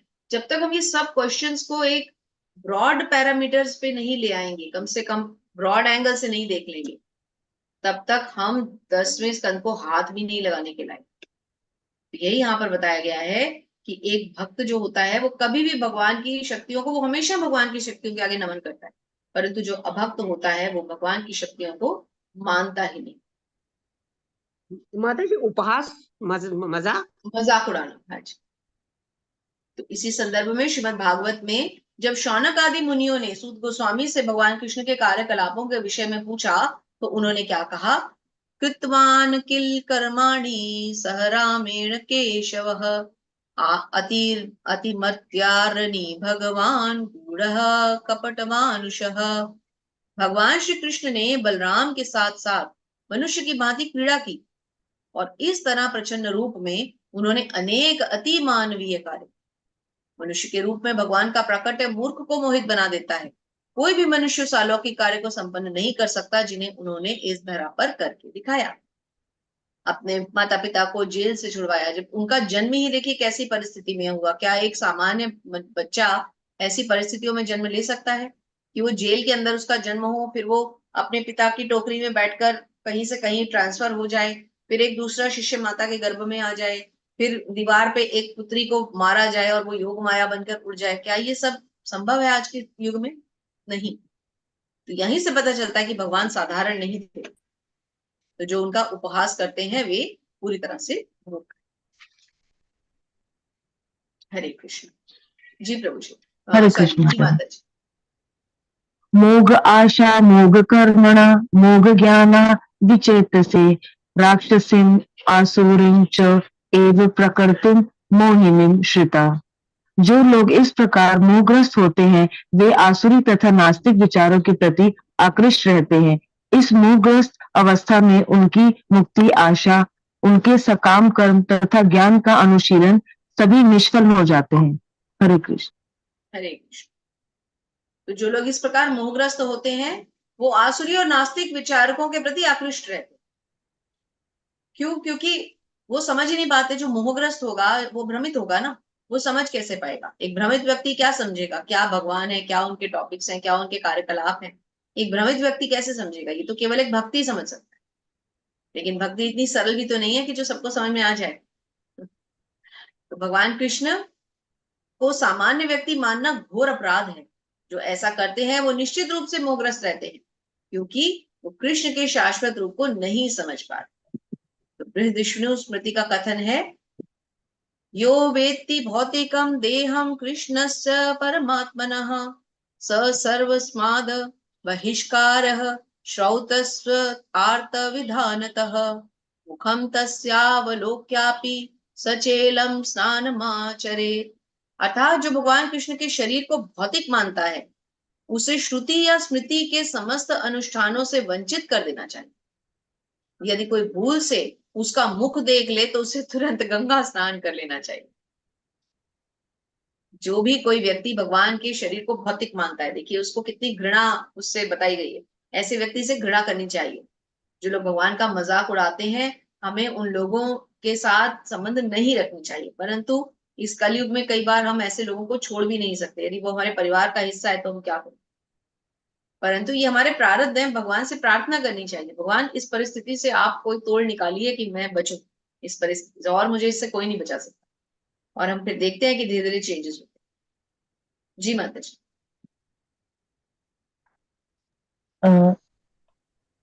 महा आत्मनः तु माम पार्थ देवीं प्रकृतिम आश्रिता भजन्ति अनन्य मनसः ज्ञात्वा भूत आदिम अव्ययम। हे पार्थ, मोह मुक्त महात्मजन देवी प्रकृति के संरक्षण में रहते हैं। वे पूर्णतः भक्ति में निमग्न रहते हैं, क्योंकि वे मुझे आदि तथा अविनाशी भगवान के रूप में जानते हैं। हरे कृष्ण। हरे कृष्ण। तो हे पार्थ, महात्मा जन देवी प्रकृति के संरक्षण में रहते हैं। क्यों? क्योंकि वो भक्ति में पूरी तरह से निमग्न होते हैं।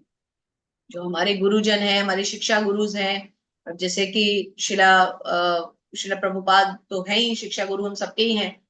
जैसे कि अभी हमने शिला गोपाल कृष्ण गोस्वामी महाराज का चरित्र देखा, किस तरह से वो भक्ति में परिपूर्ण थे। अभी एक वीडियो कितना वायरल हो रहा है कि महाराज जी निद्रा में भी डीटी वर्शिप कर रहे हैं।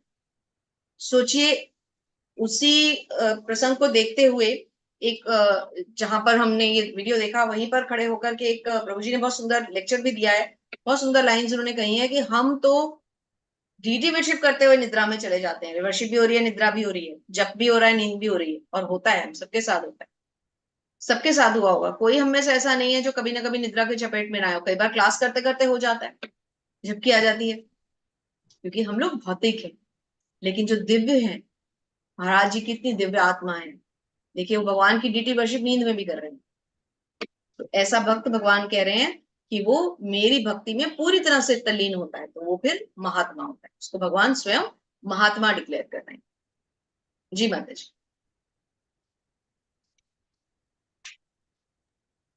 ज्योति माता जी। सततम सततम कीर्तयन्तं माम यतन्त च दृढ़वक्ता नमस्तन्त्य च माम भक्त्या नित्य युक्ता उपासते। हे महात्मा, मेरी महिमा का नित्य कीर्तन करते हुए, दृढ़ संकल्प के साथ प्रयास करते हुए, मुझे नमस्कार करते हुए भक्ति भाव से निरंतर मेरी पूजा करते हैं। हरे कृष्ण। हरे कृष्ण। तो ऐसे जो महात्मा होते हैं वो दृढ़ संकल्प के साथ भगवान की पूजा करते हैं। भगवान कहते हैं वो निरंतर मेरी पूजा करते हैं, हमेशा भगवान की लीलाओं में ही रहते हैं, है ना। तो थोड़ा सा माता जी इस पैराग्राफ को पढ़ते हैं प्लीज, तात्पर्य को। हरे कृष्ण। तात्पर्य सामान्य पुरुष को रबर की मुहर लगाकर महात्मा नहीं बनाया जाता। यहाँ पर उसके लक्षणों का वर्णन किया गया है। महात्मा सदैव भगवान कृष्ण के गुणों का कीर्तन करता रहता है। उसके पास कोई दूसरा कार्य नहीं रहता। वह सदैव कृष्ण के गुणगान में व्यस्त रहता है। दूसरे शब्दों में, वह निर्विशेषवादी नहीं होता। जब गुणगान का प्रश्न उठे तो मनुष्य को चाहिए कि वह भगवान के पवित्र नाम, उनके नित्य रूप, उनके दिव्य गुणों तथा उनकी असामान्य लीलाओं की प्रशंसा करते हुए परमेश्वर को महिमान्वित करे। उसे इन सारी वस्तुओं को महिमान्वित करना होता है। अतः महात्मा भगवान के प्रति आसक्त रहता है। हरे कृष्ण। जो व्यक्ति हरे कृष्ण। महात्मा जो होते हैं वो हमेशा भगवान के प्रति आसक्त रहते हैं। महात्मा किसको भगवान महात्मा कह रहे हैं? जो भगवान की लगातार भक्ति करते हैं, भगवान की भक्ति को कभी एक क्षण के लिए भी भूल नहीं पाते। हरे कृष्ण। थैंक यू माता ji, thank you so much. प्रेरणा माता जी, हरे कृष्णा। हरे कृष्ण। हरे कृष्ण माता जी, दंडवत प्रणाम। धन्यवाद प्रणाम माता जी। आप कृपया श्लोक पढ़ें और कोई हैंड रेस तो नहीं रह गया? अच्छा, 2 और हैं अभी। हरिप्रिया माता जी तो अपने श्लोक पढ़ लेंगे। अनिता माता जी, आप आज माता जी के साथ अनुवाद पढ़ दीजिए। आज हम पूरा चैप्टर नहीं करेंगे, हाफ चैप्टर पे ही क्लोज करेंगे, तो जी कम ही माता है जी। पीछे बचा हुआ टेक्स्ट, तो 3 श्लोक आप लोग पढ़ सकते हैं जी। हरे कृष्ण माता जी। हरे कृष्ण। ज्ञान यज्ञेन चापन्ये यजन्तो मामुपासते एकत्वेन पृथक्त्वेन पृथक्त्वेन बहुधा विश्वतो मुखम। हरे कृष्ण माता जी। हरे कृष्ण। अन्य लोग, हरे कृष्ण माता जी, दंडवत प्रणाम। धन्यवाद प्रणाम। अन्य लोग जो ज्ञान के अनुशीलन द्वारा यज्ञ में लगे रहते हैं, वे भगवान की पूजा उनके अद्भुत रूप में, विविध रूपों में तथा विश्व रूप में करते हैं। तात्पर्य पढ़ना है प्रभुपाद का माता जी? हाँ माता जी, थोड़ा सा पढ़ेंगे इसको। यह श्लोक पिछले श्लोकों का सारांश है। भगवान अर्जुन को बताते हैं कि जो विशुद्ध कृष्ण भावना अमृत में लगे रहते हैं और कृष्ण के अतिरिक्त अन्य किसी को नहीं जानते, वे महात्मा कहलाते हैं। तो भी कुछ लोग ऐसे भी होते हैं जो वास्तव में महात्मा पद को प्राप्त नहीं होते, किंतु वे भी विभिन्न प्रकारों से कृष्ण की पूजा करते हैं। इनमें से कुछ का वर्णन अर्थ है अर्थार्थी, ज्ञानी तथा जिज्ञासु के रूप में किया जा चुका है, किंतु फिर भी कुछ ऐसे भी लोग होते हैं जो इनमें से भी निम्न होते हैं। इन्हें 3 कोटियों में रखा जाता है: परमेश्वर तथा अपने को एक मानकर पूजा करने वाले, परमेश्वर के किसी मनोकल्पित रूप की पूजा करने वाले तथा भगवान के विश्व रूप की पूजा करने वाले। इनमें सबसे अधम है वे जो अपने आप को अद्वैतवादी मानकर अपनी पूजा परमेश्वर के रूप में करते हैं, और इन्हीं का प्रधान भी है। ऐसे हरे लोग कृष्ण। अपने को, यहाँ रुकते हैं हाँ माता जी, मतलब, आप समझते हैं कि जी यहाँ पर वो मतलब, कैटेगरीज भी बताई गई हैं कि केवल वही नहीं है जो भगवान को मानते हैं या नहीं मानते। ऐसे भी लोग हैं जो अपने मन गढ़ंत ढंग से भगवान की पूजा करते हैं, परमेश्वर को और अपने को एक मान लेते हैं, मैं ही भगवान, मेरे अंदर भगवान है तो मैं ही भगवान। ऐसे भी होते हैं जो किसी अपने मनोकल्पित ढंग से पूजा करते हैं, अपना ही ढंग बना लेते हैं पूजा करने। और ऐसे भी है जो भगवान के विश्व रूप की पूजा करते हैं। लेकिन भक्त भगवान के किस रूप की पूजा करते हैं? वही द्विभुज रूप जिसके दर्शन अर्जुन ने किए, वही द्विभुज रूप जो भगवान ने माता यशोदा और माता देवकी को दिखाया। तो जो भक्त होता है वो भगवान का वही रूप देखना चाहता है। अर्जुन को भी भगवान विश्व रूप में दिखे ना, लेकिन अर्जुन ने थोड़ी देर देखने के बाद अर्जुन रोमांचित भी हुए और फिर डर भी गए। उन्होंने कहा नहीं, मुझे अब पहले चतुर्भुज रूप दिखाइए और फिर अपना द्विभुज रूप में वापस आइए। तो भक्त भगवान के उसी रूप से प्रेम करता है। कितना सुंदर बताया है जी माता जी। हरे कृष्ण माता जी। हरे अहम कृष्ण। क्रतुरहम यज्ञ स्वधहम महमौषधम मंत्रो अहम हमेवाज्य महमग्निग्रहम हुतम। हरे कृष्ण माता जी। हरे कृष्ण। हरे कृष्ण माता जी। हरे किंतु मैं ही कर्म कांड में, मैं ही यज्ञ, पितरों को दिया जाने वाला तर्पण, औषधि, दिव्य ध्वनि, मंत्र, घी, अग्नि तथा आहुति हूँ। प्रभुपाद द्वारा ज्योतिष्ठोम नामक वैदिक यज्ञ भी कृष्ण है। स्मृति में वर्णित महायज्ञ भी वही है। पृथ्वीलोक को अर्पित तर्पण या पृथ्वीलोक को प्रसन्न करने के लिए किया गया यज्ञ, जिसे घृत रूप में एक प्रकार की औषधि माना जाता है, वह भी कृष्ण है। इस संबंध में जिन मंत्रों को उच्चारण किया जाता है वे भी कृष्ण है। यज्ञों में आहुति के लिए प्रयुक्त होने वाली दुग्ध से बनी अनेक वस्तुएं भी कृष्ण है। अग्नि भी कृष्ण है, क्योंकि वह अग्नि 5 तत्वों में से एक है, अतः वह कृष्ण की भिन्न शक्ति कही जाती है। दूसरे शब्दों में वेदों के कर्मकांड भाग में प्रतिपादित वैदिक यज्ञ भी पूर्ण रूप से कृष्ण है। अथवा यह कह सकते हैं कि जो लोग कृष्ण की भक्ति में लगे हुए हैं उनके लिए यह समझना चाहिए उन्होंने सारे वेद विहित यज्ञ संपन्न कर दिया है। हरे कृष्ण माता जी। हरे कृष्ण। इतना सुंदर बताया है। अगर कोई यज्ञ हो रहा है तो उसमें सब कुछ कृष्ण है। जो यज्ञ है, जो हवन है, जो हवि है, हवि करता है, सब कुछ कृष्ण है। यहाँ तक कि जो यज्ञ की अग्नि है वो भी स्वयं कृष्ण। फिर बचा ही क्या? इतना सुंदर बताया। ये तात्पर्य इतने सुंदर है प्रभुपाद के। 9th चैप्टर को जितनी बार भी पढ़े उतनी बार कम लगेगा। और ऐसे ही 15th आएगा जो पुरुषोत्तम योग, उसमें भी आप इतने सुंदर सुंदर तात्पर्य आएंगे। अभी तो 9th चैप्टर 22वें श्लोक से आगे जो है वो बहुत गूढ़ श्लोक शुरू हो जाएंगे, तो हम 21 तक आज करेंगे, 22 से हम कर लेंगे जी। हरे कृष्ण माता जी। हरे कृष्ण। पितामहस्य जगतो माता धाता पितामह वेदं पवित्रम ओंकार ऋक्साम यजुरेव च। हरे कृष्ण माता जी। हरे कृष्ण। हरे कृष्ण माता जी, दंडवत प्रणाम। मैं इस ब्रह्मांड का पिता, माता, आश्रय तथा पितामह हूँ। मैं ज्ञेय, जानकर योग्य, शुद्धिकर्ता तथा ओंकार हूँ।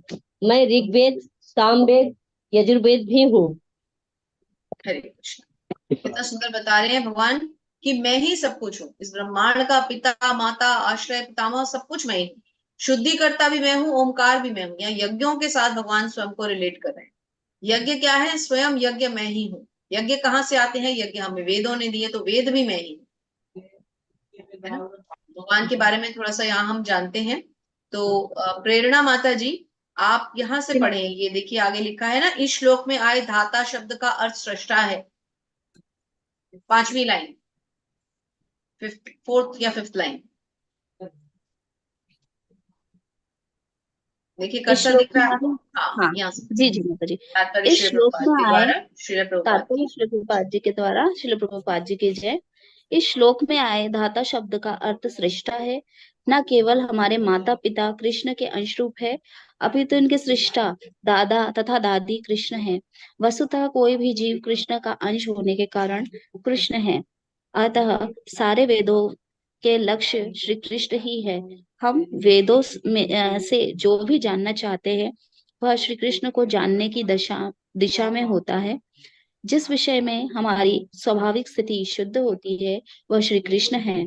इसी प्रकार जो जीव वैदिक नियमों को जानने के लिए जिज्ञासु रहता है वह भी श्री कृष्ण का अंश है। अतः श्री कृष्ण भी है। समस्त वैदिक मंत्रों में ओम शब्द जिसे प्रणव कहा जाता है एक दिव्य ध्वनि कंपन है और यह श्री कृष्ण भी है। चूंकि चारों वेदों ऋग्वेद, यजुर्वेद, सामवेद तथा अथर्ववेद में प्रवण या ओमकार प्रधान है, अतः इसे श्री कृष्ण समझना चाहिए। हरे कृष्ण माता जी। हरे कृष्ण माता ji, thank you so much. तो जो कुछ भी है वेदों से रिलेटेड, यज्ञों से रिलेटेड, वो सब कुछ कृष्ण है। ये 2 तात्पर्यों में हमने भगवान के बारे में वेदों और यज्ञों से रिलेटेड सब कुछ जाना। किस प्रकार वेद भी कृष्ण है, यज्ञ भी कृष्ण है। यज्ञ करने वाला भी कृष्ण है, यज्ञ का फल भी कृष्ण है, यज्ञ को अनुष्ठान भी कृष्ण है, हवन कुंड भी कृष्ण है, अग्नि भी कृष्ण है, सामग्री भी कृष्ण है, सब कुछ कृष्ण है। इतना सुंदर ये श्लोक और इसका तात्पर्य था। हरे कृष्ण। हरे हरे कृष्ण माता कृष्णा। जी। हरे प्रिया माधुरी, थैंक यू सो मच। आप दोनों का बहुत बहुत धन्यवाद। हरे कृष्ण माता जी, दंडवत प्रणाम। प्रिया माता जी, हरे कृष्ण। हरे कृष्णा। हरे प्रिया माता जी। हरे कृष्ण माता जी, दंडवत प्रणाम। प्रणाम माता जी। आप अपने श्लोक और तात्पर्य पढ़िए, अनुवाद और श्लोक सॉरी। हरे कृष्ण। हरे गतिर्भता प्रभु साक्षी निवासः शरणं सुहृत् प्रभवः प्रलयः स्थानं निधानं बीजमव्ययम्। अनुवाद। मैं ही लक्ष्य पालन करता स्वामी साक्षी धाम शरण स्थली तथा अत्यंत प्रिय मित्र हूँ। मैं सृष्टि तथा प्रलय सबका आधार, आश्रय तथा अविनाशी बीज भी हूँ। हरे कृष्ण। हरे कृष्ण। भगवान कह रहे हैं मैं ही लक्ष्य हूँ, मैं ही पालन करता हूँ, मैं ही स्वामी हूँ, मैं ही साक्षी हूँ, मैं ही धाम हूँ, मैं ही शरण स्थली हूँ, सबका प्रिय मित्र भी मैं ही हूँ। भगवान अपने बारे में बता रहे हैं, मैं ही अविनाशी बीज भी हूँ, मैं ही आश्रय हूँ, मैं ही सबका आधार हूँ, सृष्टि का प्रलय भी मैं हूँ, सृष्टि का रचयिता भी मैं हूँ। अर्थात सृष्टि में जो बीज है वो भी मैं हूँ, और जो उसका अंत है, एंड प्रोडक्ट, वो भी मैं हूँ। और यहाँ भगवान अपनी शक्तियों को किस तरह से बताते हैं, अगर हम इसको पढ़ें तो इतना सुंदर लिखा है। भगवान ये बताते हैं कि किस तरह से पूरी की पूरी सृष्टि केवल और केवल मुझ पर टिकी हुई। इन तात्पर्यों को हम अवश्य पढ़ें, क्योंकि इन तात्पर्यों को पढ़ने से में काफी कुछ क्लियर होता जाएगा। भगवान अपनी शक्तियों का विस्तार समझा रहे हैं। जी माता जी। हरे कृष्ण। हरे तपाम्यहमहं वर्षं निगृह्णाम् उत्सृजामि च अमृतं चैव मृत्युश्च सदसच्च सदसत् सत् असत्हमर्जुन। अनुवाद। हे अर्जुन, मैं ही ताप प्रदान करता हूँ और वर्षा को रोकता तथा लाता हूँ। मैं असत्य हूँ और साक्षात मृत्यु भी हूँ। आत्मा तथा पदार्थ, सत तथा असत दोनों मुझी में ही है। हरे कृष्ण। हरे कृष्ण। मैं ही अमरत्व भी हूँ और मैं ही मृत्यु भी हूँ। अर्थात जो कुछ भी करता हूँ मैं ही करता हूँ। वर्षा आती है मेरे कारण आती है, वर्षा रुकती है मेरे कारण रुकती है। अमरत्व यानी कभी न मरने वाला, और मृत्यु यानी साक्षात मृत्यु। आत्मा भी मैं हूँ, पदार्थ भी मैं हूँ, मतलब सत और असत दोनों मुझ में। स्पिरिट भी मैं हूँ, मैटर भी मैं हूँ। माता जी इस तात्पर्य को बड़ी कृपा करके श्री प्रभुपाद श्री की प्रभुपाद जय। की जय। तात्पर्य श्री प्रभुपाद के द्वारा। श्री कृष्ण अपनी विभिन्न शक्तियों से विद्युत तथा सूर्य के द्वारा ताप तथा प्रकाश बिखरते हैं। ग्रीष्म ऋतु में कृष्ण ही आकाश से वर्षा नहीं होने देते और वर्षा ऋतु में वे ही अनवरत वर्षा की झड़ी लगाते हैं। जो शक्ति हमें जीवन प्रदान करती है वो कृष्ण है और अंत में मृत्यु रूप में हमें श्री कृष्ण मिलते हैं। श्री कृष्ण की इन विभिन्न शक्तियों का विश्लेषण करने पर यह निश्चित हो जाता है कि श्री कृष्ण के लिए पदार्थ तथा आत्मा में कोई अंतर नहीं है, अथवा दूसरे शब्द में वे पदार्थ तथा आत्मा दोनों है। अतः कृष्ण भावनामृत की उच्च अवस्था में ऐसा भेद नहीं माना जाता। मनुष्य हर वस्तु में श्री कृष्ण के ही दर्शन करता है, क्योंकि मनुष्य हर अवस्था में मनुष्य किसका दर्शन करता है? भगवान का। और भगवान अपनी शक्तियों के बारे में क्या बता रहे हैं? जो वर्षा आती है मेरे कारण, रुकती है मेरे कारण, ग्रीष्म ऋतु आती है मेरे कारण, शीत ऋतु आती है मेरे कारण, जो ऋतुएं बदलती हैं, जो मौसम बदलते हैं, जो वर्षाएं होती हैं, जो सूखे पड़ते हैं, बाढ़ आती है या अमरत्व आता है या मृत्यु आती है, सब मेरे कारण। जी माता जी। हरे कृष्ण। क्योंकि कृष्ण पदार्थ कंप्लीट करते हैं इसको। क्योंकि तात्पर्य शिल प्रभुपाद के द्वारा। शिल प्रभुपाद की जय। क्योंकि कृष्ण पदार्थ तथा आत्मा दोनों है, अतः समस्त भौतिक प्रकृतियों से युक्त यह विराट विश्व रूप भी श्री कृष्ण है एवं वृंदावन में दो भुजा वाले बंसी वादन करने श्याम सुंदर रूप में उनकी लीलाएं उनके भगवान रूप की होती है। हरे कृष्ण। हरि बोल। कितना सुंदर लिखा है। तो आप माता जी कंटिन्यू करें, श्लोक कृपया पढ़ें, और मधु माता जी आप अनुवाद और तात्पर्य पढ़ें। आज आपने बहुत लेट हैंड रेज किया, तो अब कोई बात नहीं, 2 श्लोक अभी हैं, आप अनुवाद और तात्पर्य पढ़ लें। मधु माता जी अनम्यूट करें। हरे कृष्णा दीदी। हरे कृष्ण माता जी। जी हरिप्रिया दंडवत माता जी। प्रणाम दीदी आपको। धन्य प्रणाम माता ji, thank you so much. जी हरिप्रिया दीदी माता मैंने जी आप। मैसेज हाँ जी। दीदी मैंने मैसेज डाला था, मैं आई कैंप में काम कर रही थी सर 9:30 बजे से लेके अभी तक। कोई बात नहीं माता जी, कोई बात नहीं, आप तो आ गए, बहुत अच्छा लगा। और मैंने आपका मैसेज भी डाला था कि मैं सुन रही हूँ आपका सब। तो दीदी क्या हुआ वो का ये हमारा जो ड्राइव था आई कैंप का, ये हमारा ट्रक ड्राइवर और टैक्सी ड्राइवर्स के लिए था बॉम्बे के आज। तो ये बड़ी कठिन चुनौती थी और वो सेवा पे मैं खड़ी थी और हम लोगों ने उनको चेकअप के साथ चश्मे का भी दान किया और अन्नदान भी किया गया है संस्था की तरफ से। सो विलम्ब के लिए क्षमा चाहती हूँ मैं। नहीं नहीं बिल्कुल नहीं। जी हरिप्रिया माता जी आप हरे श्लोक कृष्ण। पढ़िए। हरे कृष्ण। दैवीभ्यामां सोमपा भूतपापा यज्ञैरिष्ट्वा स्वर्गति प्रार्थन्ते ते पुण्यमासाद्य सुरेंद्र लोक मस्तंति दिव्य निंदवी देव भोगान। दीदी अनुवाद नहीं दिख रहा है मुझे। हाँ जी ऊपर करते हैं इसको। जी हरे कृष्णा। हरे कृष्णा। हरे कृष्ण। अनुवाद। जो वेदों का अध्ययन करते तथा सोम रस का पान करते हैं, वे स्वर्ग की प्राप्ति की गवेषणा करते हुए अप्रत्यक्ष रूप से मेरी पूजा करते हैं। वे पाप कर्मों से शुद्ध होकर इंद्र के पवित्र स्वगृत धाम में जन्म लेते हैं, जहाँ वे देवताओं का सा आनंद भोगते हैं। तात्पर्य।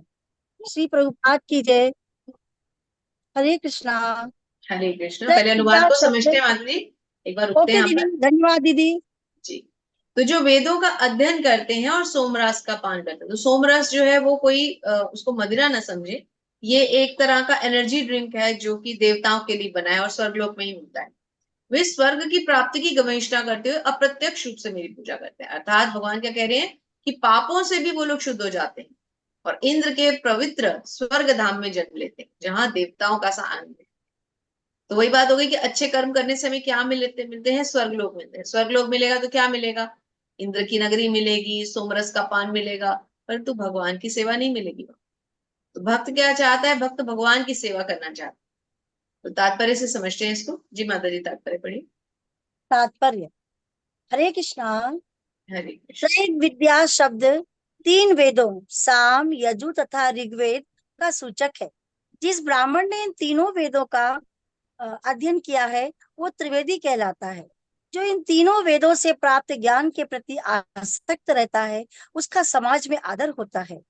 दुर्भाग्यवश वेदों के ऐसी अनेक, दीदी मेरा ये हैंड आ गया बीच में, ओके धन्यवाद दीदी। दुर्भाग्यवश वेदों के ऐसे अनेक पंडित हैं जो उनके अध्ययन के चरम लक्ष्य को नहीं समझते। इसीलिए दीदी ये आपका चित्र आ गया बीच में, हेलो, एक मिनट, इसलिए एक, अब पढ़िए। प्रिंट नहीं, ओके। इसलिए दीदी वो दिख रही है, इसलिए कृष्ण को त्रिवेदियों के लिए परम लक्ष्य घोषित करते हैं। वास्तविक त्रिवेदी भगवान के चरण कमलों की शरण ग्रहण करते हैं और भगवान को प्रसन्न करने के लिए उनकी शुद्ध भक्ति करते हैं। भक्ति का सूत्रपात हरे कृष्ण मंत्र के कीर्तन तथा साथ साथ कृष्ण को वास्तव में समझने के प्रयास से होता है। दुर्भाग्यवश जो लोग वेदों के नाम मात्र के छात्र हैं वे इंद्र तथा चंद्र जैसे विभिन्न देवों को आहुति प्रदान करने में रुचि लेते हैं। ऐसे प्रयत्न से विभिन्न देवों के उपासक निश्चित रूप से प्रकृति के निम्न गुणों के कलमश से शुद्ध हो जाते हैं। फलस्वरूप वे उच्चतर लोकों तथा यथा महलोक, जनलोक, तपलोक आदि को प्राप्त होते हैं। एक बार इन उच्च लोकों में पहुंचकर वहां इस लोक की तुलना में लाखों गुना अच्छी तरह इंद्रियों की तुष्टि की जा सकती है। हरे कृष्णा, धन्यवाद। हरे कृष्णा। हरे कृष्ण, थैंक यू माता जी। तो जब उच्च लोक में जाता है प्राणी, जब जीव उच्च लोकों में जाता है तो वहां पर उसको देवताओं का संग मिलता है, इंद्र की सुंदर नगरी मिलती है और सोमरस मिलता है, अप्सराएं दिखती हैं। तो कहीं ना कहीं वो अपने कुछ समय उसको भोगने में लगा रहता है, परंतु वो फल क्षणिक होते हैं और जब वो फल खत्म हो जाते हैं तो वो प्राणी फिर से मृत्यु लोक में आ जाते हैं। तो इसलिए ऐसे लोगों से बचने का क्या उपाय है कि हम अच्छे या बुरे कर्मों की तरफ ना जाएं, हम तो क्या करें, केवल कृष्ण कर्म करें। हरे कृष्ण। हरे कृष्णा। हरे तेकं भुक्त्वा स्वर्गलोकं विशालम क्षीणे पुण्ये मर्त्यलोकं विशन्ति एवं त्रयो धर्म यमुप्रपन्ना गतागतं काम कामा लभन्ते। अनुवाद। हरे कृष्णा। इस प्रकार जब वे उपासक विस्तृत स्वगत इंद्रिय सुख को भोग लेते हैं और उनके पुण्य कर्मों के फल क्षीण हो जाते हैं तो वे इस मृत्यु लोक में पुनः लौट आते हैं। इस प्रकार जो 3 वेदों के सिद्धांतों में दृढ़ रहकर इंद्रिय सुख की गवेषणा करते हैं उन्हें जन्म मृत्यु का चक्र ही मिल पाता है। तात्पर्य। हरे कृष्ण। इसको समझते हैं पहले जी। तो यहाँ पर ओके। भगवान क्या समझा रहे हैं कि इंद्रिय सुख को भोगने के लिए क्या करता है, मनुष्य उच्च लोकों में जाता है। पहले इस जीवन में वो अपने इंद्रिय सुख भोगता है, उसके बाद इन कर्मों के फलों को भोगने के लिए वो उच्च लोकों में जाना चाहता है, क्योंकि उसको पता है वहां पर उसको अच्छे अच्छे से फल प्राप्त होंगे, परंतु वो सब क्षणिक होते हैं। उसके पुण्य कर्मों के फल क्षीण हो जाते हैं अर्थात खत्म हो जाते हैं, वो फिर से पुनः मृत्यु लोक में लौट आता है। इस प्रकार जो तीनों वेदों के सिद्धांतों में दृढ़ रहकर भी इंद्रिय सुख की गवेषणा करता है उसे जन्म मृत्यु का चक्र ही मिलता है। तो ये जो जन्म मृत्यु का चक्र है ये तब तक नहीं टूटता जब तक कि मनुष्य अपने कर्मों को पूरी तरह से छोड़ नहीं देता, जब तक कि वो कर्मों को भगवान के लिए नहीं करना शुरू कर देता, कर्म फलों को त्याग नहीं देता कि अब मेरे कर्म फल मेरे नहीं है, भगवान के। और यहाँ पर इसलिए प्रभुपाद बहुत सुंदर बता रहे हैं, प्रभुपाद के तात्पर्य में से लेते हैं, श्री प्रभुपाद की जय। देखिए यहाँ से समझते हैं हम, जैसा कि वेदांत सूत्र में लिखा गया है, जन्मादस्य यतः, जिसने पूर्ण ज्ञान प्राप्त नहीं किया या जो समस्त कारणों के कारण भगवान कृष्ण को नहीं समझता, वह जीवन के परम लक्ष्य को या चरम लक्ष्य को प्राप्त नहीं कर सकता। ऐसा प्राणी का क्या होगा गंतव्य कि वो बार बार इस जन्म मृत्यु के चक्र में आता रहेगा और बार बार इसमें पड़ता रहेगा। तो हमें इस चक्र से बचना है। इस चक्र से बचने का एक ही उपाय है कि हम इस चक्र को तोड़कर सारे कर्म भगवान के लिए करें कर्म फलों के बारे में चिंता ही ना करें, उनको हम त्याग दें और जो भी हमारे कर्म है वो भगवान को अर्पित करते हुए हम भगवान की भक्ति में लीन हो जाए। यही एकमात्र हमारा साधन है जिससे कि हम इससे छुटकारा पा सकते हैं। अंत में क्या समझाया गया है? कभी नीचे गिरता है, कभी ऊपर आता है, मतलब कभी वो मृत्यु लोक में जाता है, कभी वो स्वर्ग या नरक लोक में घूमता रहता है। अच्छा तो ये होगा कि सच्चिदानंदमय जीवन भोगने के लिए वैकुंठ की प्राप्ति हो जाए, क्योंकि वहां से फिर कोई लौट करके कभी नहीं होता है। यहाँ पे हमारा आज का अध्याय संपूर्ण होता है, लेकिन हम एक श्लोक जो हमें कल शुरू करना है, थोड़ी सी उसकी भूमिका आज पढ़ेंगे। तो हरिप्रिया माता जी, आपको थोड़ा सा कम अवसर मिला, तो आप ये 22वां श्लोक और इसका अनुवाद और तात्पर्य पढ़ने में कृपया सहायता करें, जी माता जी। हम इसको क्लोज करेंगे। जी माता जी। ये अच्छा, बहुत श्लोक सुंदर पढ़ो। श्लोक है और इस श्लोक का मीनिंग हमें जीवन का बहुत बड़ा सार समझाने वाला है कि भगवान हमें किस प्रकार से रक्षित करते हैं। भक्त की भगवान कैसे रक्षा करते हैं? भगवान क्या आश्वासन देते हैं कि जो तुम्हारे पास है मैं उसकी रक्षा करूंगा और जो तुम्हारे पास नहीं है वो मैं तुम्हें दूंगा। तो इस श्लोक कल हम आराम से इसको डिटेल में डिस्कस करेंगे, लेकिन आज इसकी हम थोड़ी सी भूमिका पढ़ते हैं। जी माता जी। हरे कृष्ण माता जी। माता जी, श्लोक पढ़ के पढ़ो। जी। हरे कृष्ण। अनन्याश्चिन्तयन्तो मां ये जनाः पर्युपासते तेषां नित्याभियुक्तानां योगक्षेमं वहाम्यहम्। हरे कृष्णा। अनुवाद। किंतु जो लोग अनन्य भाव से मेरे दिव्य स्वरूप का ध्यान करते हुए निरंतर मेरी पूजा करते हैं, उनकी जो आवश्यकता होती है उन्हें मैं पूरा करता हूँ और जो कुछ उनके पास है उनकी रक्षा करता हूँ। हरे कृष्ण। अब इसको हमें कैसे समझना है कि जो कुछ हमारे पास है उसकी भगवान रक्षा करेंगे और जो कुछ नहीं है वो हमें देंगे। तो इसको आज ही कंप्लीट करते हैं। बहुत सुंदर श्लोक है, ये बहुत ही सुंदर है। इसको आप रिपीट करके तात्पर्य अपने साथ में दोबारा पढ़ सकते हैं। आज इसको हम कंप्लीट करते हैं। जी माता जी। तात्पर्य श्रील प्रभुपाद के द्वारा। श्रील प्रभुपाद की जय। जय। जो एक क्षण भी कृष्ण भावनामृत के बिना नहीं रह सकता, वह 24 घंटे श्री कृष्ण का चिंतन करता है और श्रवण, कीर्तन, स्मरण, पाद सेवन, वंदन, अर्चन, दास्य, सख्य भाव तथा आत्म निवेदन के द्वारा भगवान के चरणों कमल की सेवा में रत रहता है। ऐसे कार्य शुभ होते हैं और आध्यात्मिक शक्ति से पूर्ण होते हैं, जिससे भक्त को आत्म साक्षात्कार होता है और उसकी यही एकमात्र कामना रहती है कि वह भगवान का सानिध्य प्राप्त करे। ऐसा भक्त निश्चिंत रूप से बिना किसी कठिनाई के भगवान के पास पहुंचता है। ये योग कहलाता है। ऐसा भक्त भगवत कृपा से इस संसार में पुनः नहीं आता।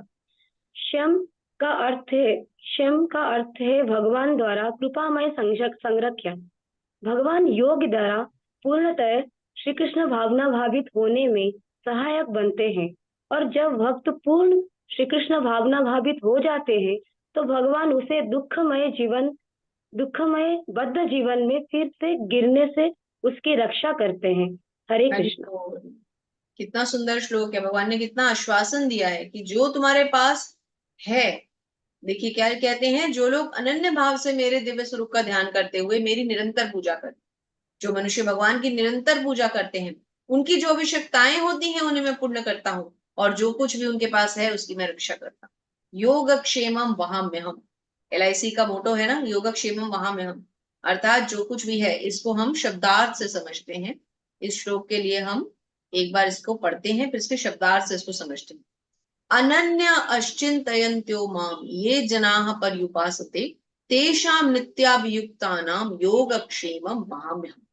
अनन्य जिसका कोई लक्ष्य ना हो, अनन्य भाव से चिंतयत अर्थात चिंतन करते हुए, माम मुझको, ये जो जनाः व्यक्ति पर्युपासते ठीक से पूजते हैं, तेषाम उन नित्य सदा अभियुक्तानाम भक्ति में लीन पुरुषों की, योग मतलब आवश्यकताएं, क्षेम मतलब सुरक्षा, तो कौन सी आवश्यकताएं? जो योग से जुड़ा हुआ, आश्रय अर्थात वहां में ही, और वाहन करता हूं, अहम मतलब मैं, तो मैं किसकी सुरक्षा करता हूं? योगक्षेम महामयम का क्या अर्थ हुआ? मैं किसकी सुरक्षा करता हूं?